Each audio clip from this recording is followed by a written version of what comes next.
So, ladies and gentlemen, hopefully you enjoyed lunch.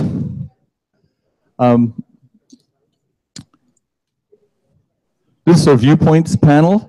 We're going to start with Jeff. Can you hear us, Jeff? I can hear you. Good. If you press on the icon with us, you'll get a bigger picture of us. I don't know if you want that or not, but you can do that anytime. I can see you both very well. Thanks. Good stuff.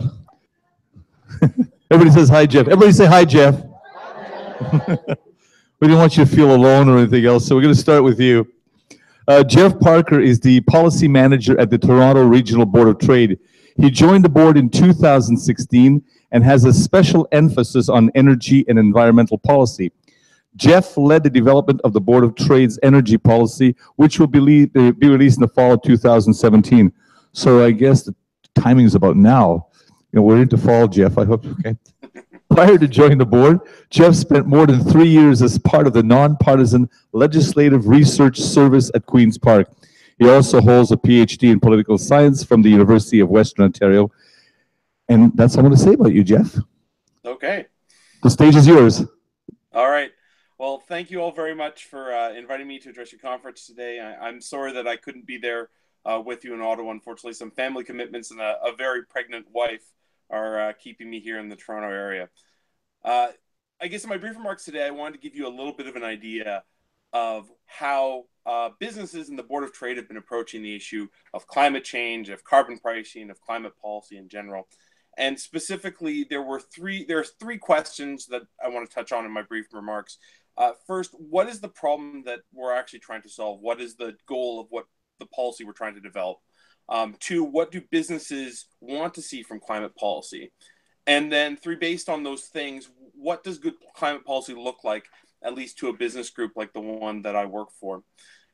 So in terms of what the problem is we're trying to solve, I mean, it seems almost ludicrous for me to be talking to you guys about, you know, climate change and what's the problem, because you're all volunteers who are working very diligently to deal with one of the biggest challenges of our time.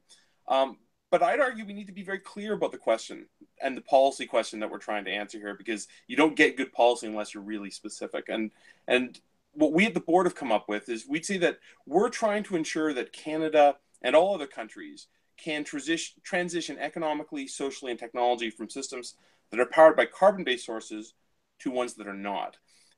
And that there are two additional factors. It's one, that reductions must occur at the lowest cost possible, and they have to be measured both locally and globally. And again, the reason we express it in these terms is because that has three really important implications. Number one, we're talking about a massive transition in the way that our society runs, that our economies run, that our businesses operate. And right now, in Ontario at least, and that's obviously the jurisdiction that I focus on in my day-to-day work, only about 15% of our energy is actually coming from electricity. And of that 15%, another 10% is coming from things like natural gas, which are carbon emitting. So we're talking about a mass transition, one that's going to require a lot of new technology, new ways of doing things, a lot of innovation, a lot of commercialization. And what we would argue in the business community is that's something that government isn't particularly good at, but individuals and businesses are. So when we're approaching these issues, we should be putting the focus on what can businesses do and what can individuals do. The second sort of factor to this is that if we're going to be trying to reduce greenhouse gases in the cheapest and most efficient way possible, we need to, again, put the onuses on families, on individuals, on businesses, because those are the groups that are good at doing things like finding efficiencies, balancing budgets, being innovative, choosing what are the most important things in their lives. And the group that's actually not as good at doing that is, again, it's government. So again, we need a policy that puts the focus in on empowering individuals and empowering businesses. And then finally, we need to make sure that any kind of policy that we're pursuing frames the things in both the local reductions, the national reductions, as well as the global reductions. And what I mean by that specifically is we want to be really, really careful to avoid displacement. Displacement, as most of you know, I'm sure, is the act of simply moving greenhouse gas reductions from one jurisdiction to or greenhouse gas from one jurisdiction to another. So where you're not actually reducing things, you may be reducing emissions locally, but you're just moving them to another place. You're moving a factory to China or to the United States where they're going to emit the same way. And so that means two things. Number one, you can't simply just increase costs in perpetuity, and I know that's something that the Citizens Climate Lobby understands. And then the second thing is that you've got to make sure that you protect specifically those industries that are exposed to a lot of trade, a lot of international competition, because there's no point making sure that your cement factory closes down here and simply pops up just south of the border. So with that conception in mind, that's how we've sort of framed our approach to what the problem is. There were three things that I think we can say that businesses want to see from climate policy. And it's first, businesses want flexibility. For the most part, they want to be able to have a framework in place, some goals in place. They want clarity, but they don't want government to come in and tell them to do this or do that. They don't want government to come in and select specific technologies. And that's something at the Board of Trade that we've been very focused on is what is the best policy to encourage flexibility for families and businesses to make the best choices to reduce greenhouse gases and not simply what the government tells them they should do to reduce greenhouse gases. So that lends itself to a carbon price. And again, that's something that we're very much aligned with the CCL on. But second, businesses want to act on climate change, but they want to make sure that they don't hurt their competitiveness either. They want to be able to transition to a new low carbon world where they can still do business, where they can still be competitive. Because if you ask most businesses, should we do something about climate change? They're going to say, absolutely, we should absolutely do something about climate change. But if you were to tell them that we should do something about climate change, but they're going to lose 25% of their business to the United States or to China or to some other jurisdiction that's not doing as much, to tackle this problem, there's going to be some reluctance, and that's understandable. So again, we need to be working to structure a policy that isn't simply going to drive business away, that isn't going to hurt their competitiveness, that's going to allow them to make the right choices to both reduce emissions, but also to make sure they stay competitive in both the local and the global marketplace. And then third and finally, what businesses want is they want something that's consistent and they want something that's transparent. A business owner should be able to sit down, understand how we're going to price carbon, understand what regulations or restrictions are on them. They shouldn't have to summon an army of consultants or engineers to go through their books and use strange accounting tricks to do things. They want things to be clear and accessible because business owners, and I would say certainly of our membership at the Toronto Regional Board of Trade, want to do something on climate, want to be responsible about their environmental footprint, but they don't necessarily want to add 10% to their budget just to figure out how they're going to be doing that. They want to be able to do it in an easy and transparent and clear manner.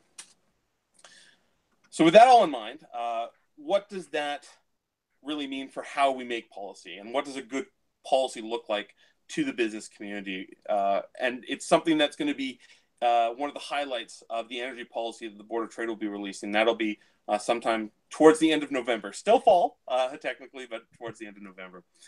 Well, if you've noticed something in my remarks so far, you notice that I'm bullish on innovation. I'm bullish on technology. I'm pessimistic about the ability of government to make really smart and efficient decisions.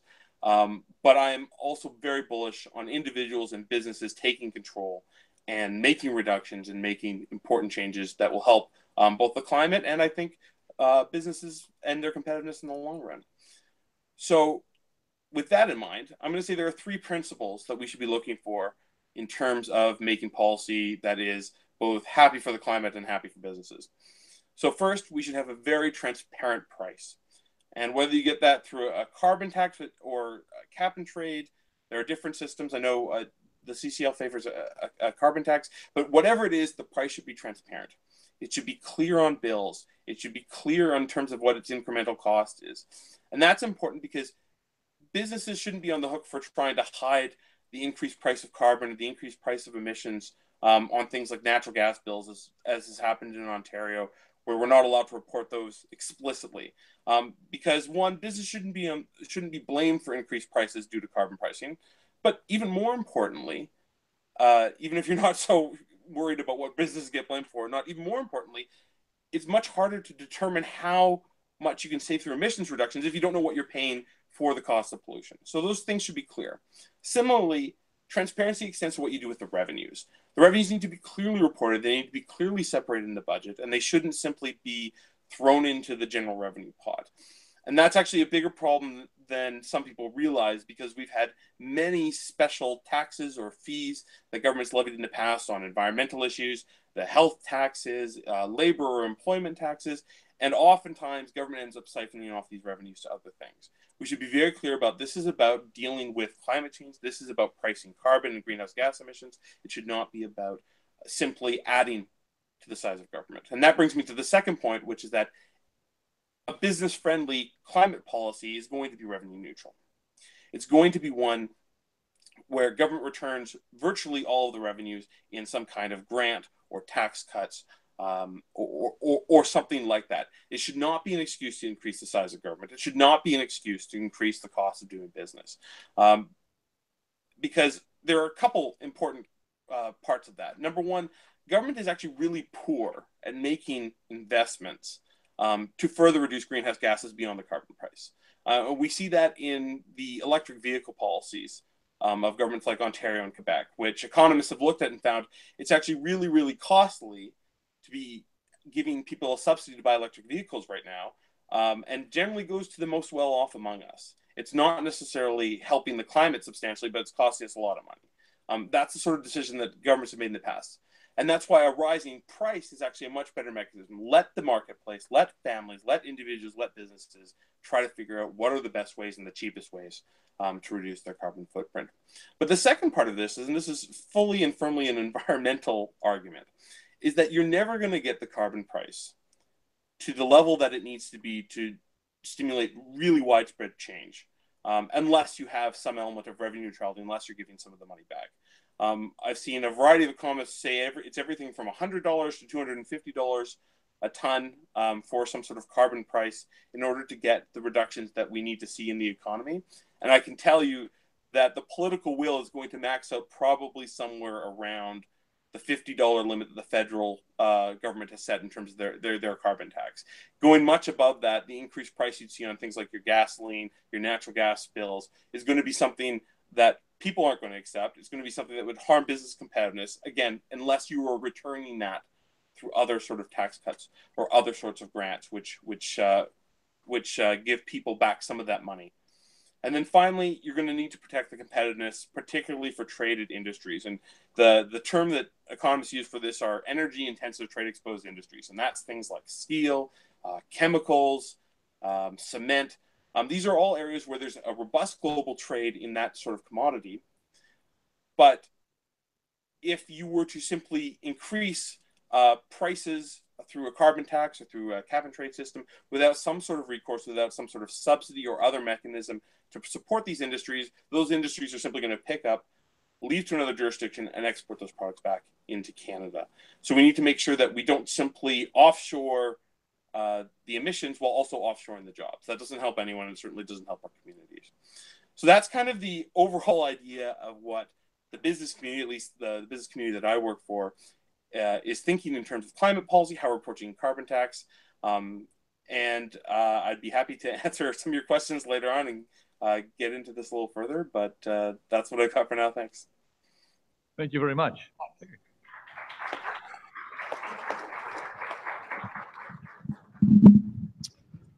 Our next speaker is Mark Cameron. He's the Executive Director of Canadians for Clean Prosperity.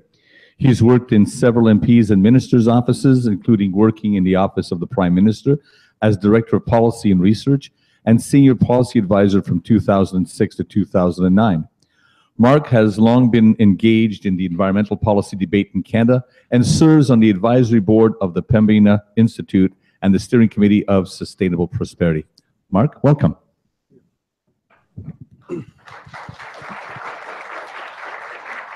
Well, I think Jeff has given a great discussion of what kind of carbon pricing the business community would be prepared to support, and what a sensible carbon policy would look like. And I'd agree with almost everything that he's outlined.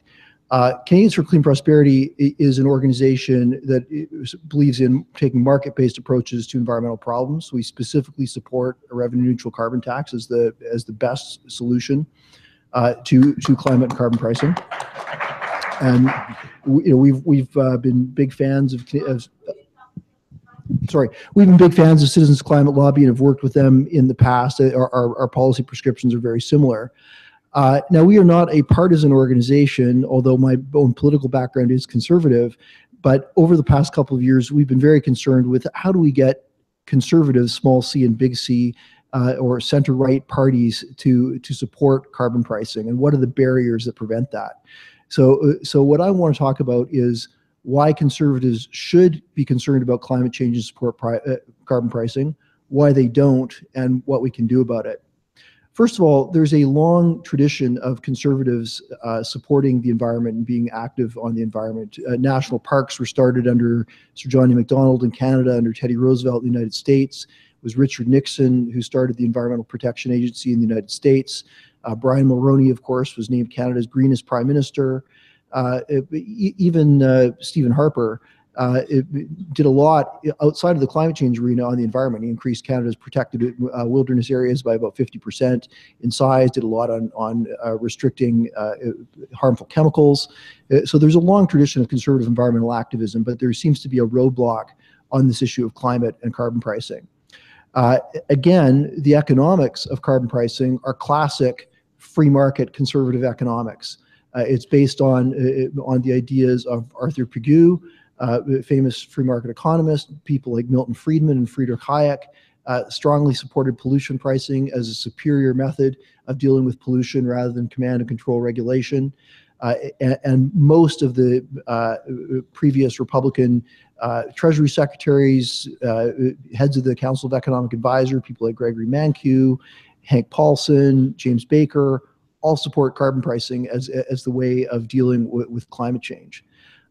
So why is it that today, another example I'll throw out is Margaret Thatcher, who was actually one of the first elected politicians to warn about the danger of carbon pricing. She was, of course, a trained chemist and was briefed by her scientific advisors on carbon emissions in the mid-1980s when it wasn't really on the global radar screen, and she spoke about it at the United Nations, quite an early, one of the early leaders on this. So why is it today that conservatives are so resistant to dealing with climate change, even though it fits in with the conservation ethic, which has been important to conservatives in the past and is based on free market economics? Well, politics, of course, is very tribal. It's not always about what's right or wrong from a policy perspective. It's about what your team or your side is doing, and often more than what your ideology would say is the right approach. A great example in Canada is free trade. Historically in Canada, the Liberal Party was always the party of free trade. The Conservative Party was always the party of high tariffs. Pierre Trudeau launched the Macdonald Commission under his former finance minister, Donald MacDonald, which recommended free trade. Brian Mulroney, as a leadership candidate, said, I oppose free trade, and would oppose it with every breath in his body. Then, of course, in the late 1980s, Brian Mulroney, as prime minister, comes out for free trade, negotiates a free trade deal with the United States, and the Liberals under John Turner come out against free trade and launch a passionate campaign against it. And there were a few individual people, Liberals or Conservatives, who said, I've always supported free trade and I'm going to continue supporting free trade, or I've always opposed free trade, I'm going to continue supporting free trade. And there are a very few number of people who switched sides on this issue and supported the other party. But about 90% of the party activists just simply change colors on the issue. And all of a sudden the Conservatives became the party of free trade and the Liberals became the party against free trade. So something has happened in the past decade or so to make Conservatives become very resistant on the issue of carbon pricing. Even though it's been supported by many free market economists in the past. I suggest this is a couple of things. One is the debate over pipelines, and I think the debate over carbon pricing have really been conflated. I think at one point Prime Minister Harper was interested in doing a deal with President Obama that they would get the Keystone XL pipeline, and Canada and the United States would bring in some form of carbon pricing. That never happened, and it came to be seen that carbon pricing and pipelines were cutting in opposite directions. Certainly the oil and gas industry and people like the Koch brothers, especially in the United States, have put a lot of pressure on Republican politicians to oppose carbon pricing. This has led to the party being fairly evenly split on the issue, to the party being almost completely against it. And now under Donald Trump, you have a lot of Canadian conservatives who a few years ago might have said, yeah, Canada should look at carbon pricing. It's probably the most sensible way to deal with climate change, saying, well, we don't want to get out of sync with what's going on in the United States. We can't become uncompetitive compared to the Americans. But more than those, I think, policy reasons, there is kind of a visceral reaction that conservatives have had against this, not so much because of the policy specifics, but because of the optics on the issue. When they see, David Suzuki and Al Gore and people like that on the other side, they see that these are people who are against them. That these are people who are threatening, their ability to drive their cars and go to hockey and live their ordinary lives. And there's kind of a visceral tribal reaction. They see it as part of a move towards greater globalization, which is something that a lot of conservatives are concerned with. So I think what's really important for a group like Citizens Climate Lobby is to help remind conservatives of their own traditions, remind them of the strong conservative traditions of environmentalism, remind them of the free market roots of carbon pricing as a policy solution. One thing I really admire about CCL is that, although I would imagine that most CCL activists are not, staunch conservatives, it's nonetheless a very nonpartisan, friendly organization that is respectful in its dealings with MPs and legislators of all stripes. I think that's really crucial. When conservatives see environmentalists as opposing them, the kind of people who are, picketing and protesting and complaining and telling them that they have to, get out of their pickup trucks and drive Priuses, then that creates this kind of visceral reaction. I think it's very important to engage with conservative MPs in respectful dialogue, which I think is something that CCL does better than almost any other organization. But there are other things I think that need to happen to get conservatives to switch on this issue. I think conservatives need to be engaged by conservatives on this issue. So we need to identify conservative organizations, whether it's business organizations like Jeff, and I'm saying conservative in a small c sense, or Catholic or evangelical churches, or farm and agricultural groups that are concerned about the changing weather patterns and are perhaps interested in looking at carbon offsets as something that can happen in the agricultural community. So there are potential allies who are rooted in small c conservative identities and communities that really need to be mobilized for this cause. This can't be the cause of downtown Toronto and downtown Vancouver. It's got to be something that is embraced by relatively small c conservative people living in the suburbs and living in rural Canada. I think it's very important for groups like Citizens Climate Lobby and other conservation and environmental groups to really make an effort on that. So Canadians for Clean Prosperity is actually looking at a number of new projects. We've done a lot of the I think academic and intellectual work in bringing conservatives the economic arguments. We've worked with people like Michael Chong and Patrick Brown and the Gordon Campbell in British Columbia, Preston Manning, and have done a lot to educate conservative MPs and party members. But what we need now is to engage those conservative communities at the grassroots level, so that conservative MPs like Michael Chong or Peter Kent or others who've taken progressive positions on this don't fear that as soon as they stick their head up and say, yeah, I think we should do a carbon price, that they're instantly shot down by all of their conservative allies. So we need to show that, yeah, there is support from rural Canada. There are business groups that support this. There are staunch conservatives who really care deeply about the environment who support this, and build those constituencies are empowered to endorse a position that really is very much within their tradition and very much based on their economic principles. So I'll leave it there. There's a lot more I could say, but open to your questions. Thank you very much. That's great. And I will have questions for you. Jeff, Yes. I'm curious, what approach did you take to start putting together the policy? Well, we have on the Board of Trade, we've had conversations about this for a while, especially since I got there last year. We've got a committee focused specifically on energy issues, which has also dealt with the issue of climate and the environment. So we've been working through that, and our stakeholder groups, our various consultations with members, and then working with and listening to other organizations like Mark's Clean Prosperity Organization, like the Eco-Fiscal Commission, looking at the best ways to approach the policy, because it's not enough to simply say that we want to do something on climate change and on carbon pricing. We want it to be more specific than that, and try to find exactly the best way to do it. So it's about working with our membership, and as Mark says, and it's a very good point, it's about starting it from a grassroots level. It's not simply just coming top down, because that's more likely to lead to a true buy-in here. I know that policy is not an easy thing to do, and there's always pushback. So where did the pushback come from, and what kind of pushback did you get? Well, that's a good question. I think there has been some pushback on the whole idea of carbon pricing. Do we need a carbon tax or a cap and trade scheme?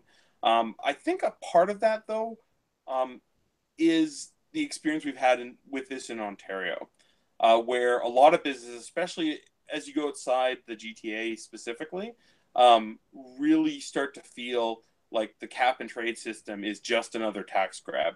They're already facing increased costs on labor, payroll taxes, other issues, particularly working with the provincial government. And so they see the cap and trade scheme, especially when we're already paying so much for electricity in this province, as just one more thing. And one of the reasons why our policy development in Toronto has been more successful, and one of the things that Citizens Climate Lobby and Mark's organization are both successful at, is you're phrasing it very explicitly in terms of, we want to deal with emissions, we want to deal with greenhouse gases, and we want to make it revenue neutral. Because as soon as you say revenue neutral, you're much more likely to get a buy-in from businesses, because they know that even if revenue neutrality doesn't mean they're going to get 100% of what they're paying in the carbon tax back, they know that it's not simply a way for government to take more tax revenue out of their pockets. And I think that's a really important first step, and that's why I think your organization is much more likely to be successful in engaging with businesses and others, because you're starting from that position of what the real problem is, rather than a broader question about what should government be doing.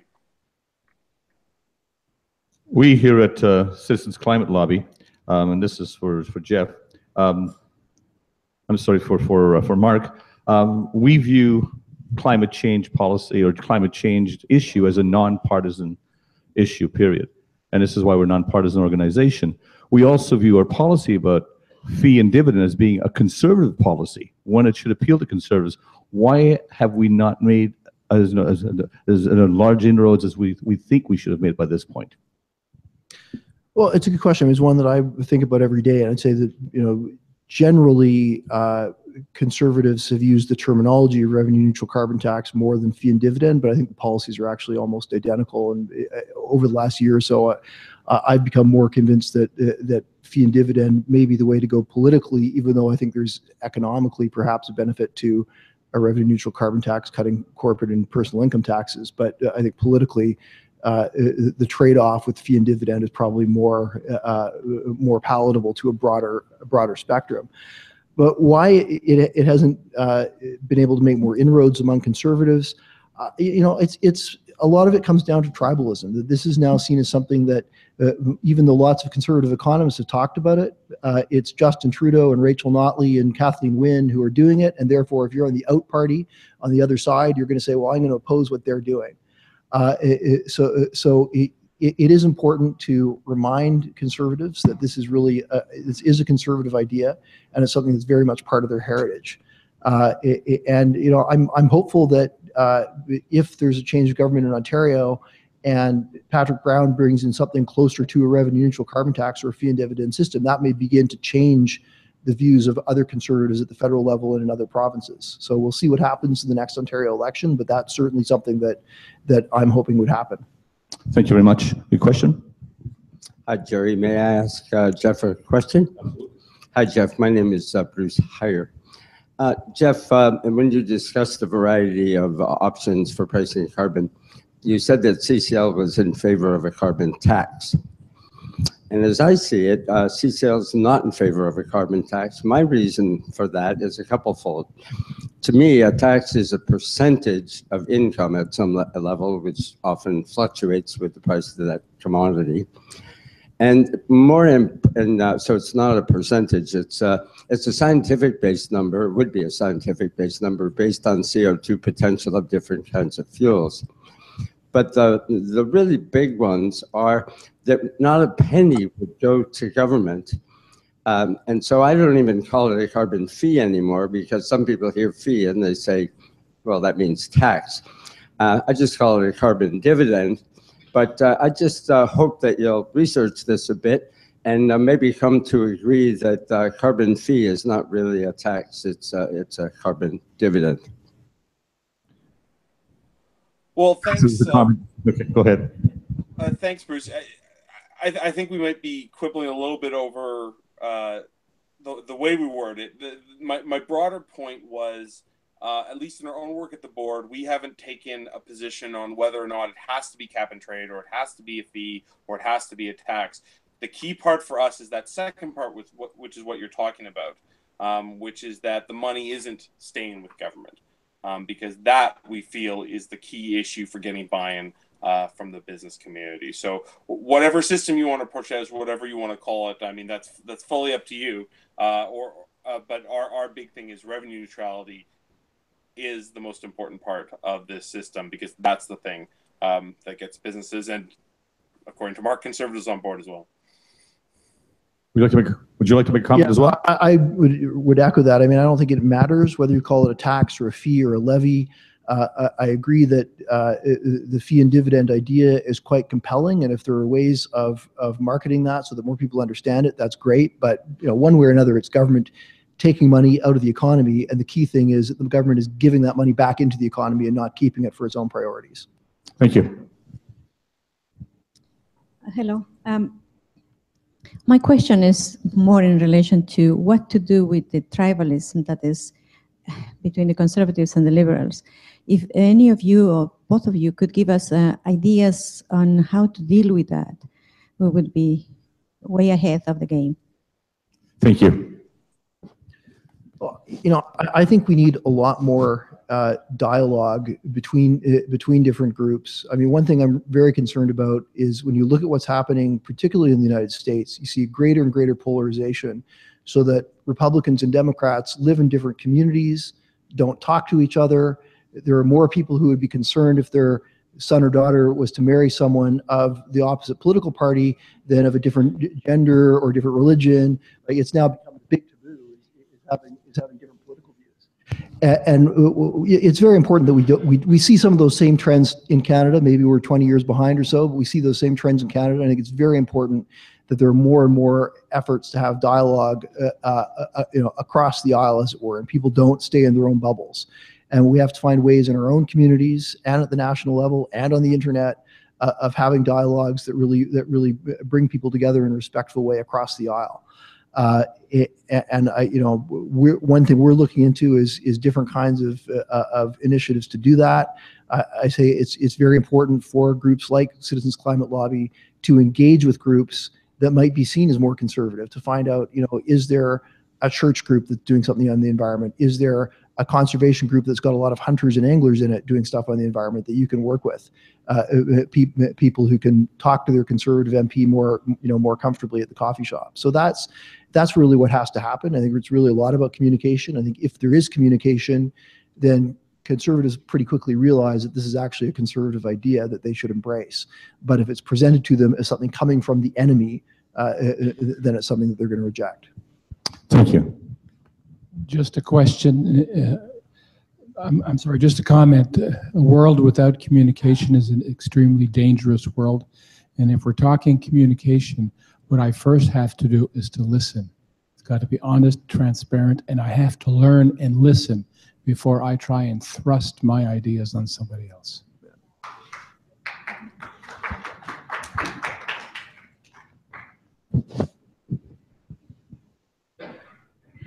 Hi, Mark and Jeff, thank you both for that.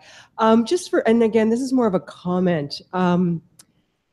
Citizens Climate Lobby, one of the initiatives that's been working on, and I haven't really been behind it, but I just think it's so brilliant, is the focus on conservative newspapers. There's been a lot of letters to the editor, and Kathy can let me know how many have actually been printed in Sun papers. We also have worked with Laurie Goldstein, trying to convince him that carbon fee and dividend is the right or the policy of choice, and he's actually adopted it. So that was a huge breakthrough as well. So I just wanted to let you know that there has been a lot of work in the ground of getting it out to people who read conservative newspapers, to educate them on carbon fee and dividend, and to present it as the optimal choice. Yeah, and we follow in our social media. We see letters from CCL members in Sunchain papers and in small town papers all the time. That's fantastic, and we tweet those out and rebroadcast those.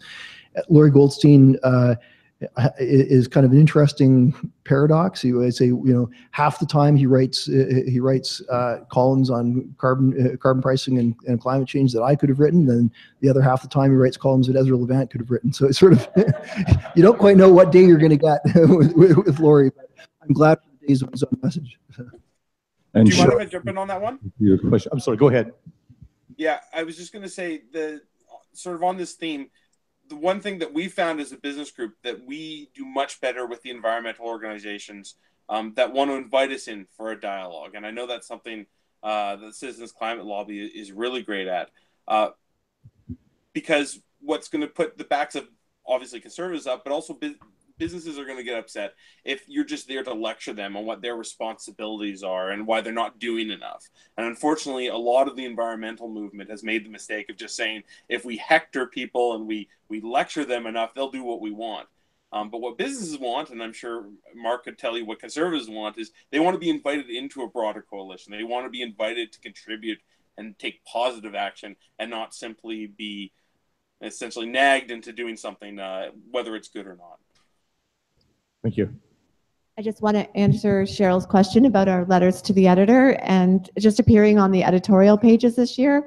We've appeared on the editorial pages 650 times so far this year, which is double what we did last year, and the year's not even over. So kudos to the many writers across Canada. And it was an editorial endorsement from the Post Media of specifically carbon fee and dividend. And thank you for the great presentation as well, both of you. This is truly helping us. Thank you. Mark and Jeff, thank you very much for that presentation. Again, I'm learning so much from this entire conference, but that was particularly helpful to me. I have a specific question regarding revenue neutrality for conservatives and for businesses. Specifically, do you have some specific, ideas or things that you're exploring on the dividend? For example, I can imagine if I'm a business owner and that's going to become an issue for me if I am paying the fee and then the dividend is getting just sort of distributed to other people. Like you're saying that they just want to see the revenue neutrality, they don't want to see the growth in government, but really when the rubber hits the road, they're going to care if they're, the fees making them non-competitive and they have no way to offset that. So do you have some specific ideas on that? Well, from a business perspective, we like a lot of what BC did in establishing their carbon tax, where they cut both personal and corporate income tax rate. We are not making a specific proposal for exactly what needs to be cut, because I think that's got to be a broader conversation about each jurisdiction's tax burden, economics. I mean, for some jurisdictions, it may be much more economically viable to cut, say, payroll taxes to increase hiring and reduce the cost of a business hiring each additional worker versus a general corporate rate. That's not the issue. The biggest issue, and the one part that we endorse with revenue neutrality, is that the revenue neutrality should be both to individuals and to businesses. It shouldn't just be to the individual in our mind, because as much as that is simpler and helpful, businesses have costs and face competition that's different than the individual. They need some kind of rebate. It doesn't necessarily have to make them whole, and it certainly won't make each business whole every time. But it's a step in the right direction as long as there is some element of that. And as to your point about the broader issue of revenue neutrality, I do think that is still, even in situations where someone is advocating for only rebates or dividends to individuals, it's at least an important precursor to having an open and legitimate debate with businesses, because they know it's not just a way to increase the costs to them, just to suck that money back up into government. There's two issues on revenue neutrality that I think you touch on there. One is the concern of businesses, particularly carbon intensive businesses, that are going to say, well, if I'm paying all this, I might get a 1% reduction in my corporate tax rate, but I'm going to pay a lot more in carbon fees. I think that's a valid concern, particularly for those businesses that are energy intensive, trade exposed industries that Jeff was talking about. And that's why Citizens Climate Lobby in its policy supports border carbon adjustment, so that if you're exporting, that you'd get money rebated. Now, border carbon adjustment is very difficult to do in a small economy, and it's almost impossible to do at the provincial level, which is why the Alberta proposal for output-based allocations is, I think, a useful one, so that businesses are essentially getting money back based on the intensity of their carbon output. And that helps the EIT industries to be able to deal with the tax burden that they're facing. For the rest of it, once you've done some form of adjustment for export intensive industries, whether it's through output-based allocation or border carbon adjustment, the rest of the revenue that you have, I think there's really two questions. There's an economic efficiency question and there's a fairness question. From an economic efficiency point of view, the most efficient tax cuts are corporate tax cuts. They actually increase economic growth the most. But from a fairness point of view, a carbon tax hits most on people who spend the most on transportation and home heating and so on, which is lower middle income families. So the fee and dividend takes care of the fairness issue, is not as good on the efficiency issue. The most efficient thing would just be to throw it 100% into corporate tax cuts, but that's not politically going to be very, very acceptable. So what we've generally called for in the provinces that have been looking at carbon pricing is a kind of a mixed model, with about a third going to corporate tax cuts, a third going to general personal income tax cuts, and a third going to rebates targeted at lower middle income households. So that would kind of be my ideal model, but I think there is a pretty compelling political argument for fee and dividend, simply everyone getting a check of $500 or whatever it ends up being a year. It sends a strong message about equality within society, and it's politically, I think, an easy sell. But from an economic point of view, I think you probably want to look at a bit more of a hybrid. So.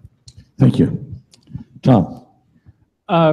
Changing gears a bit, this may be also a bit of a question for the eco-fiscal folks, but one of the big challenges we have with the Federation, with different provinces adopting different flavors, both different mechanisms as well as different versions of the same mechanism, is how can we move forward to decarbonization, where we need to harmonize those policy tools across the country to get equivalent, at least, cost effectiveness and greenhouse gas emissions reductions. Do you see a way forward, especially from the small c conservative perspective, that can help us move towards that harmonization or alignment of policies across the country? Well, I think the federal backstop legislation is a good idea. It will essentially ensure that there is a comparable level of carbon pricing in each province. I think, unfortunately, they made a big compromise in allowing Ontario and Quebec's cap and trade system to be considered the equivalent of carbon pricing, of carbon tax. I think that will create problems further down the road. So I'd revisit that legislation and just say that everyone has to have the $10 going up to $50 carbon price, and perhaps you could have some provision that if you had a cap and trade system, it could be within a range of 25% above or below that, or something like that. But there has to be something to make sure that carbon pricing is relatively equal across the country. And I think also, when you're talking about things like border carbon adjustment, It's much easier to do that on a federal level than it is on a provincial level. Like right now, we have a problem where in British Columbia, there really is no form of border adjustment, whereas Alberta and Ontario and Quebec have fairly generous systems for their export-oriented industries. So you have a disparity there. So I do think it's important as we go forward that we tighten that federal legislation and make it more equitable in terms of what the carbon price would be across the country, and that whatever border adjustment measures that we're looking at take place on a national level and not province by province. Thank you. One more question here. Great.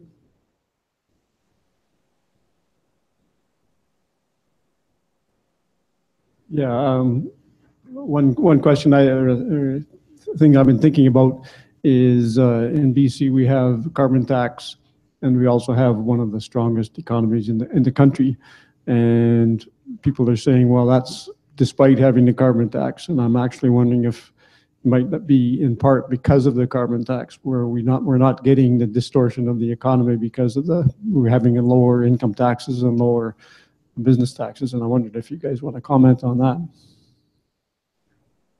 Sure. I would say that BC has taken the correct approach to carbon pricing in that they used it as a way to make their economy more efficient in other ways than simply finding another tool to increase prices on businesses.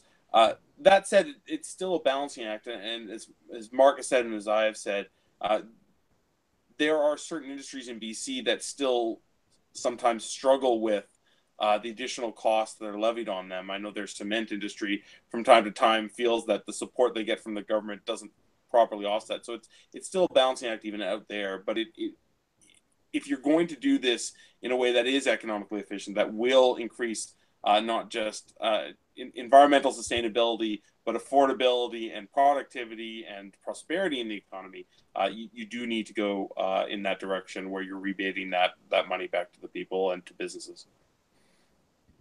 I'd say BC did get the balance pretty close to right. I mean, one thing that a lot of people who are environmentalists who strongly support carbon pricing, they'll talk about how a carbon tax or carbon price is a benefit for the economy because it will lead to new green technology and so on. And this is true, but it's important to keep in mind that that benefit has a cost on the other side, that there are going to be layoffs in some industries and more employment in others. So there is actually a net cost imposed by a carbon price, which is why it's important that revenue is reinjected back into the economy. That's really the only way to ensure that there's not a net drag on the economy. There's been a number of studies done on British Columbia because it's one of the most pure examples of revenue neutral carbon tax ever done. And one study, I think it was the Brian Murray and Nick Rivers study, said that the impact on BC's GDP from 2008 to 2012 was something like 0.005. So it had basically no effect on BC's economy. BC's economy grew, but if there had been no carbon tax, but they hadn't had the corporate tax cuts, it would have been just about the same. So you can't really say that the carbon tax caused BC's economy to boom, but you can't say that the carbon tax hurt BC's economy. The carbon tax was a bit of an economic drag, but the tax cuts were a bit of an economic boost, and the net result was almost no net impact on BC's economy. Thank you very much, Jeff, Mark. Really appreciate you coming in this afternoon, and that was a very interesting discussion. Thank you for having us. Thank you.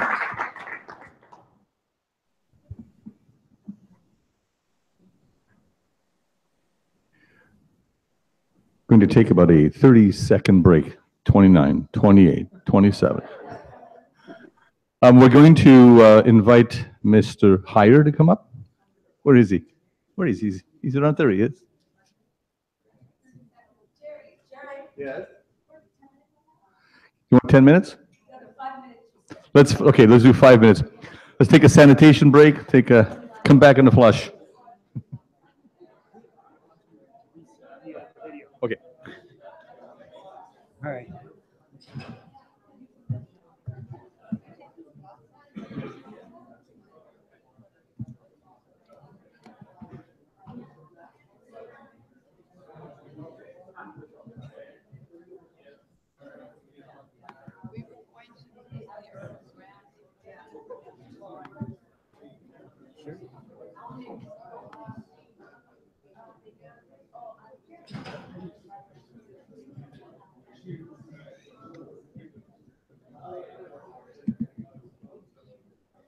Now, where, how do we do this?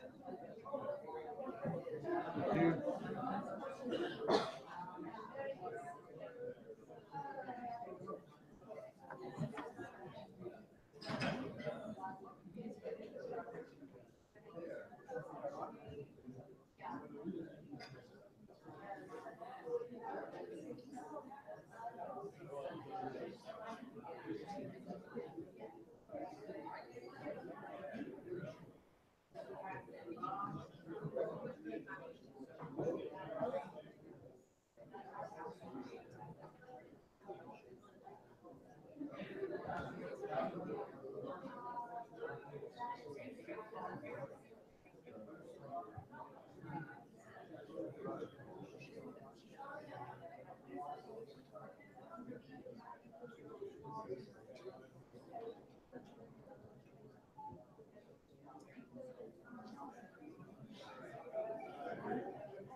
Hi, Jerry.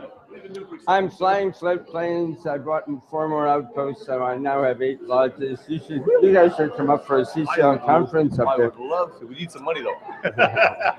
And it'll be cheap. For CCL, it'll be cheap. You know, CCLers are like everything's on a shoestring. And still 1/3 time deputy leader of the Green Party. Yeah. Chase my wife around the bedroom, stuff like that. The fun stuff. Yeah. More time for that now. Good man. My voters did me such a big favor. Oh God, I'm so grateful to them. I have a life here. No. When people are here, just look at the room and come back first. Yeah, sure. It's he didn't brag about his events next month. with Ted Halstead and Bob Inglis. Who's that?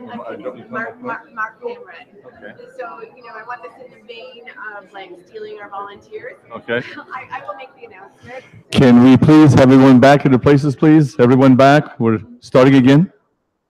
Is there a buzz in the speakers, Nick? Is there a buzz in there? No, it shouldn't buzz. Is there a buzz? Still a buzz, eh? Yeah, we've been having problems with the buzz. That's why we're fixing it back and forth. Try again. We still have a buzz here. Test 1, 2, 3. Test 1, 2, 3. Test 1, 2, 3. Do you want me to try? No, it's better. A little bit better. No, it's still there. No, it's test. 1, 2, 3. 1, 2, 3. 1, 2, 3. 1, 2, 3. Hello. So what has time? Is that a little bit better? No.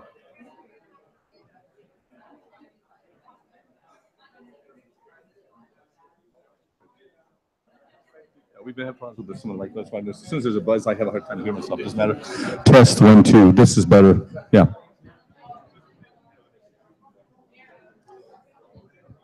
No, it has nothing to do with it. This has to do with the we've been having problems with the wire.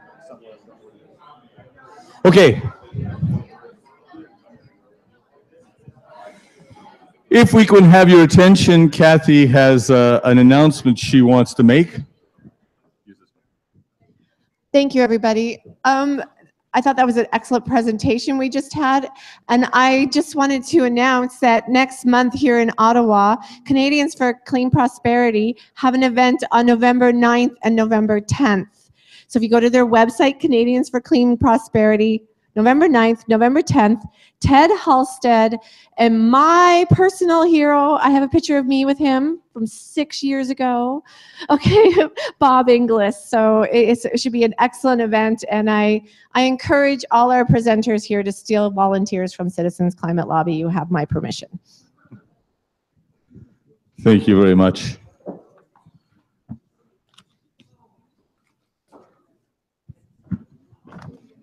We will have another announcement after this. I'm just making sure I haven't forgotten anything here.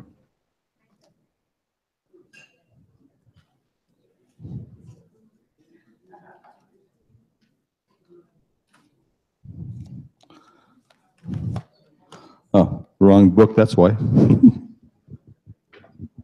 Are you going to do it? Yeah, sure. Okay, I'll be with you.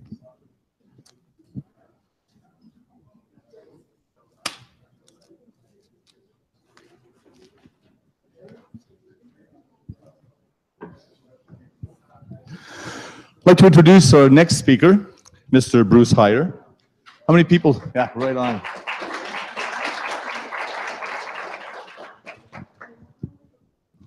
Bruce Hyer is the deputy leader of the Green Party of Canada.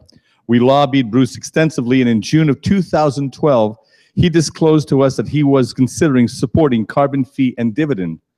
In November 2013, he spoke at our first national conference and then championed carbon fee and dividend in the House of Commons. We are grateful to MP Hyer for all of the times he championed carbon fee and dividend. November 19, 2013, May 16, 2014, May 26, 2014, June 9, 2014, September 29, 2015, September 30, 2014, October 6, 2014, December 3rd, 2014, February 3rd, 2015, March 9th, 2015, April 1st, 2015, June 4th, 2015. That's the kind of support we freaking need. Bruce, welcome.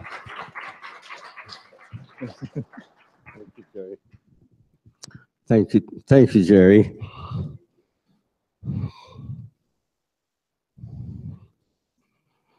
But I think he missed a few. So supposedly the title of my talk is why we need a revenue neutral something or other, carbon pricing. Really, the real title of my talk, and if I had told Kathy what it would be, she wouldn't let me be here. The real title of my talk is really CCL works hard, does great stuff, is too nice, and needs some bad cops. So I'll get to that part in a minute. CCL people, what you do is unbelievably important. You should all be hiking or gardening or paddling or doing whatever today, and instead you're indoors here. And good for you for being willing to do that. As you know, we're in big trouble. I don't have to explain that to you. The biosphere is in trouble. Democracy is in trouble. I want to talk a bit about that today. There was a question earlier about why the House of Commons is tribal, and I plan to address that. Civilization is in trouble, and that's pretty much in our hands, my hands, your hands, but no pressure, no pressure. I have to remember to advance the slides. Would you agree that Kathy Orlando is amazing?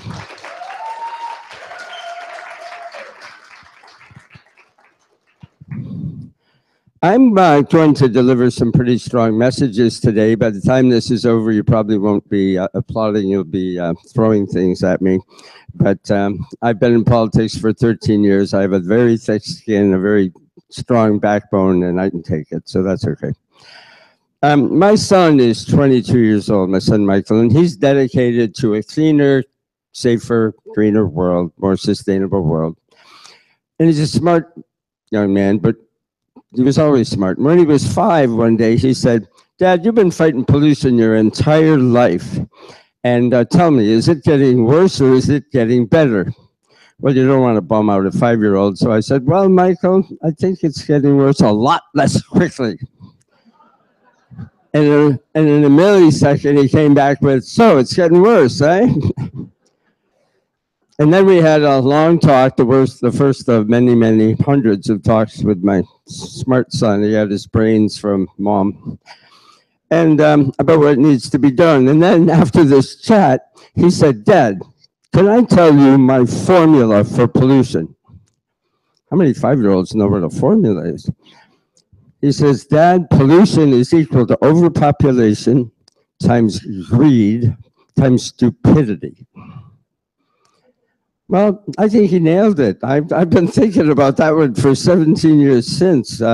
As a dad, a forester, a biologist, an activist, and a politician, I've thought about his formula a lot. And now I have a corollary. I would add, and this is a little depressing, but I believe that the biosphere of our planet can afford 1 or 2 billion greedy, stupid people. I think it can afford 3 or 4 billion kind, sharing, educated, sustainable CCL members.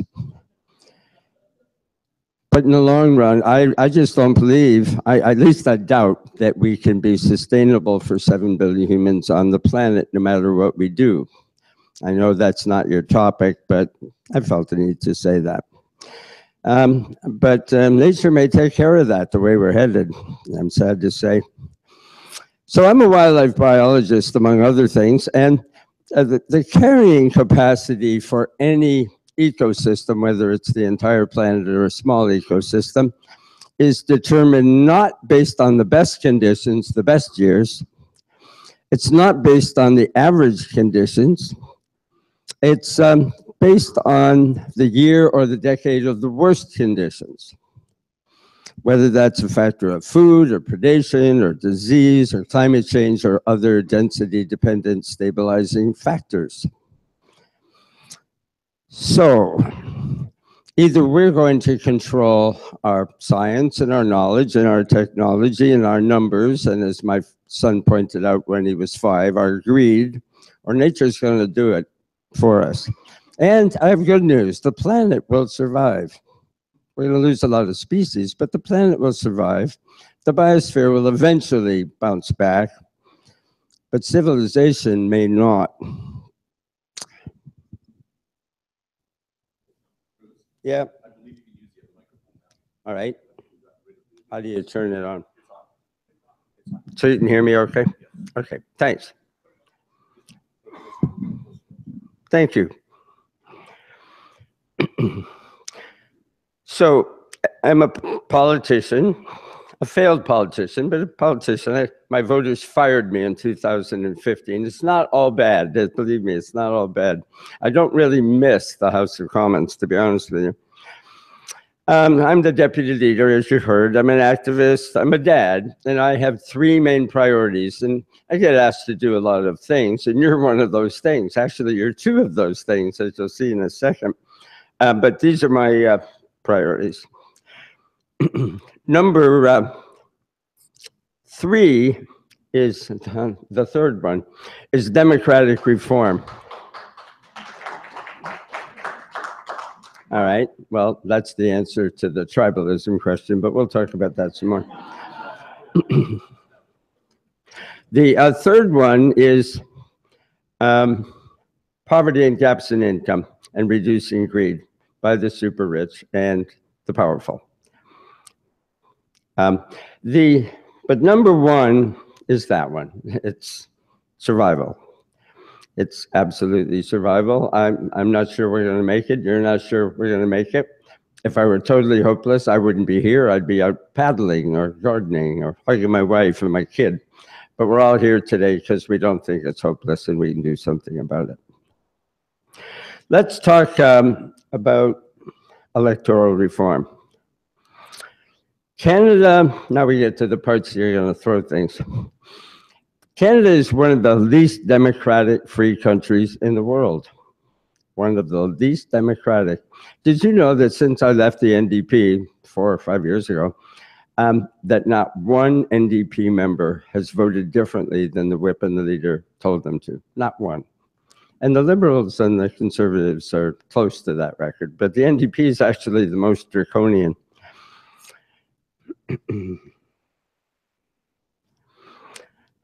Of about 100 democracies, there are only 5 with our antiquated, undemocratic, first-past-the-post voting system. Great Britain and 4 of the former Brit colonies, the USA, Canada, India, and anybody know the last one? It's that bastion of democracy, Zimbabwe. We're right in there with Zimbabwe. Oh my goodness. The others all have some kind of a proportional system, some better than others, but in my opinion, the worst form of PR is better than what we have now. As you know all too well, Justin promised to change that before the election, big promise. But afterwards, he's admitted that, he did admit it, I gotta hand that to him, he admitted that he had his fingers crossed behind his back before the 2015 election. He received the same percentage of the vote as Harper did to get Harper's false majority, the same percentage. We flipped back and forth, Tweedledum and Tweedledummer at 38, 39%. When are we going to do something about this? And of course, he likes that a lot, the way it is, and that's why he's not going to do PR. Parties are nowhere mentioned in the Constitution. Did you know that? Nowhere. It's not in there. They don't exist in theory in our Constitution. From 1867 until 1970, party names weren't on the ballot. Anybody, well, I just told you the year. Districts elected people to take their message to Ottawa. And then in 1970, Trudeau the Elder, Pierre, in a false majority government, not even a real majority, amended the Elections Act to add party names to the ballots. I think that was a mistake myself. But worse, in the fine print, it requires that national leaders, and this is the answer to why it's tribal and MPs are mostly puppets. In the fine print, it requires that national leaders sign nomination papers. And immediately, the parties had MPs under their thumb and sometimes under their heel. Anybody know what Pierre called his own ventures a couple of months after he changed the Elections Act?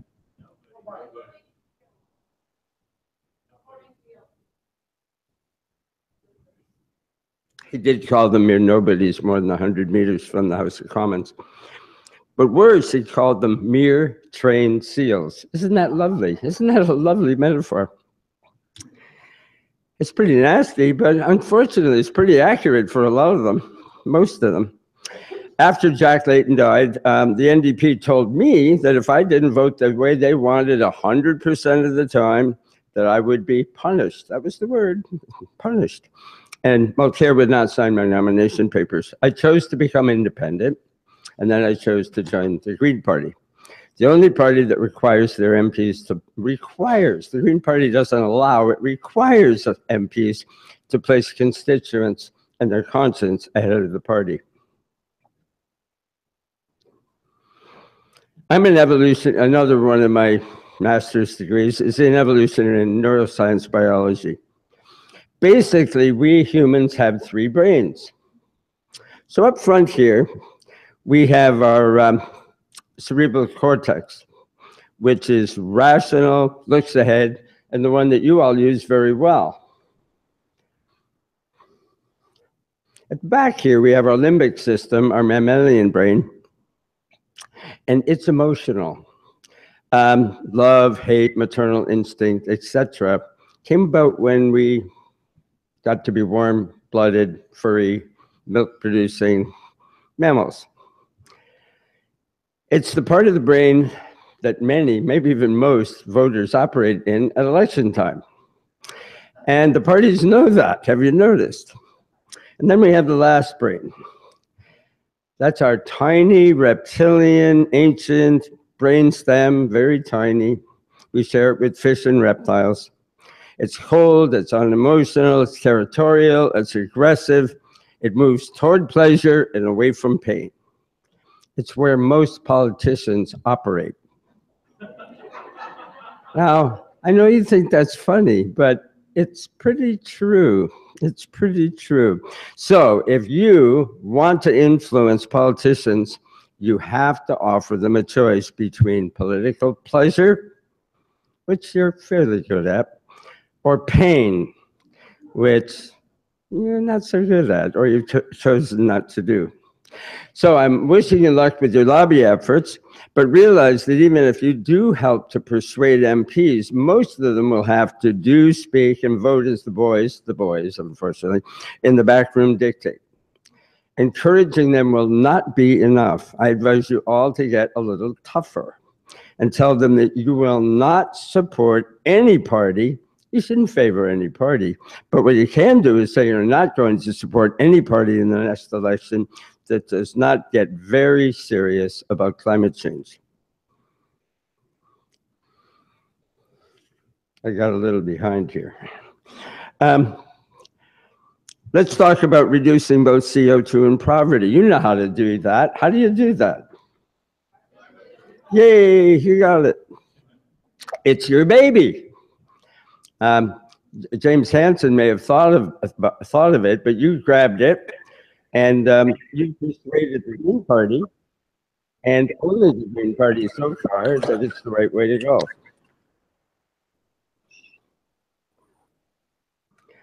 The Green Party policy and platform, approved by members several times, is to support carbon fee and dividend wholeheartedly. The NDP should like it because it would reduce poverty and provide a start and a guaranteed annual income.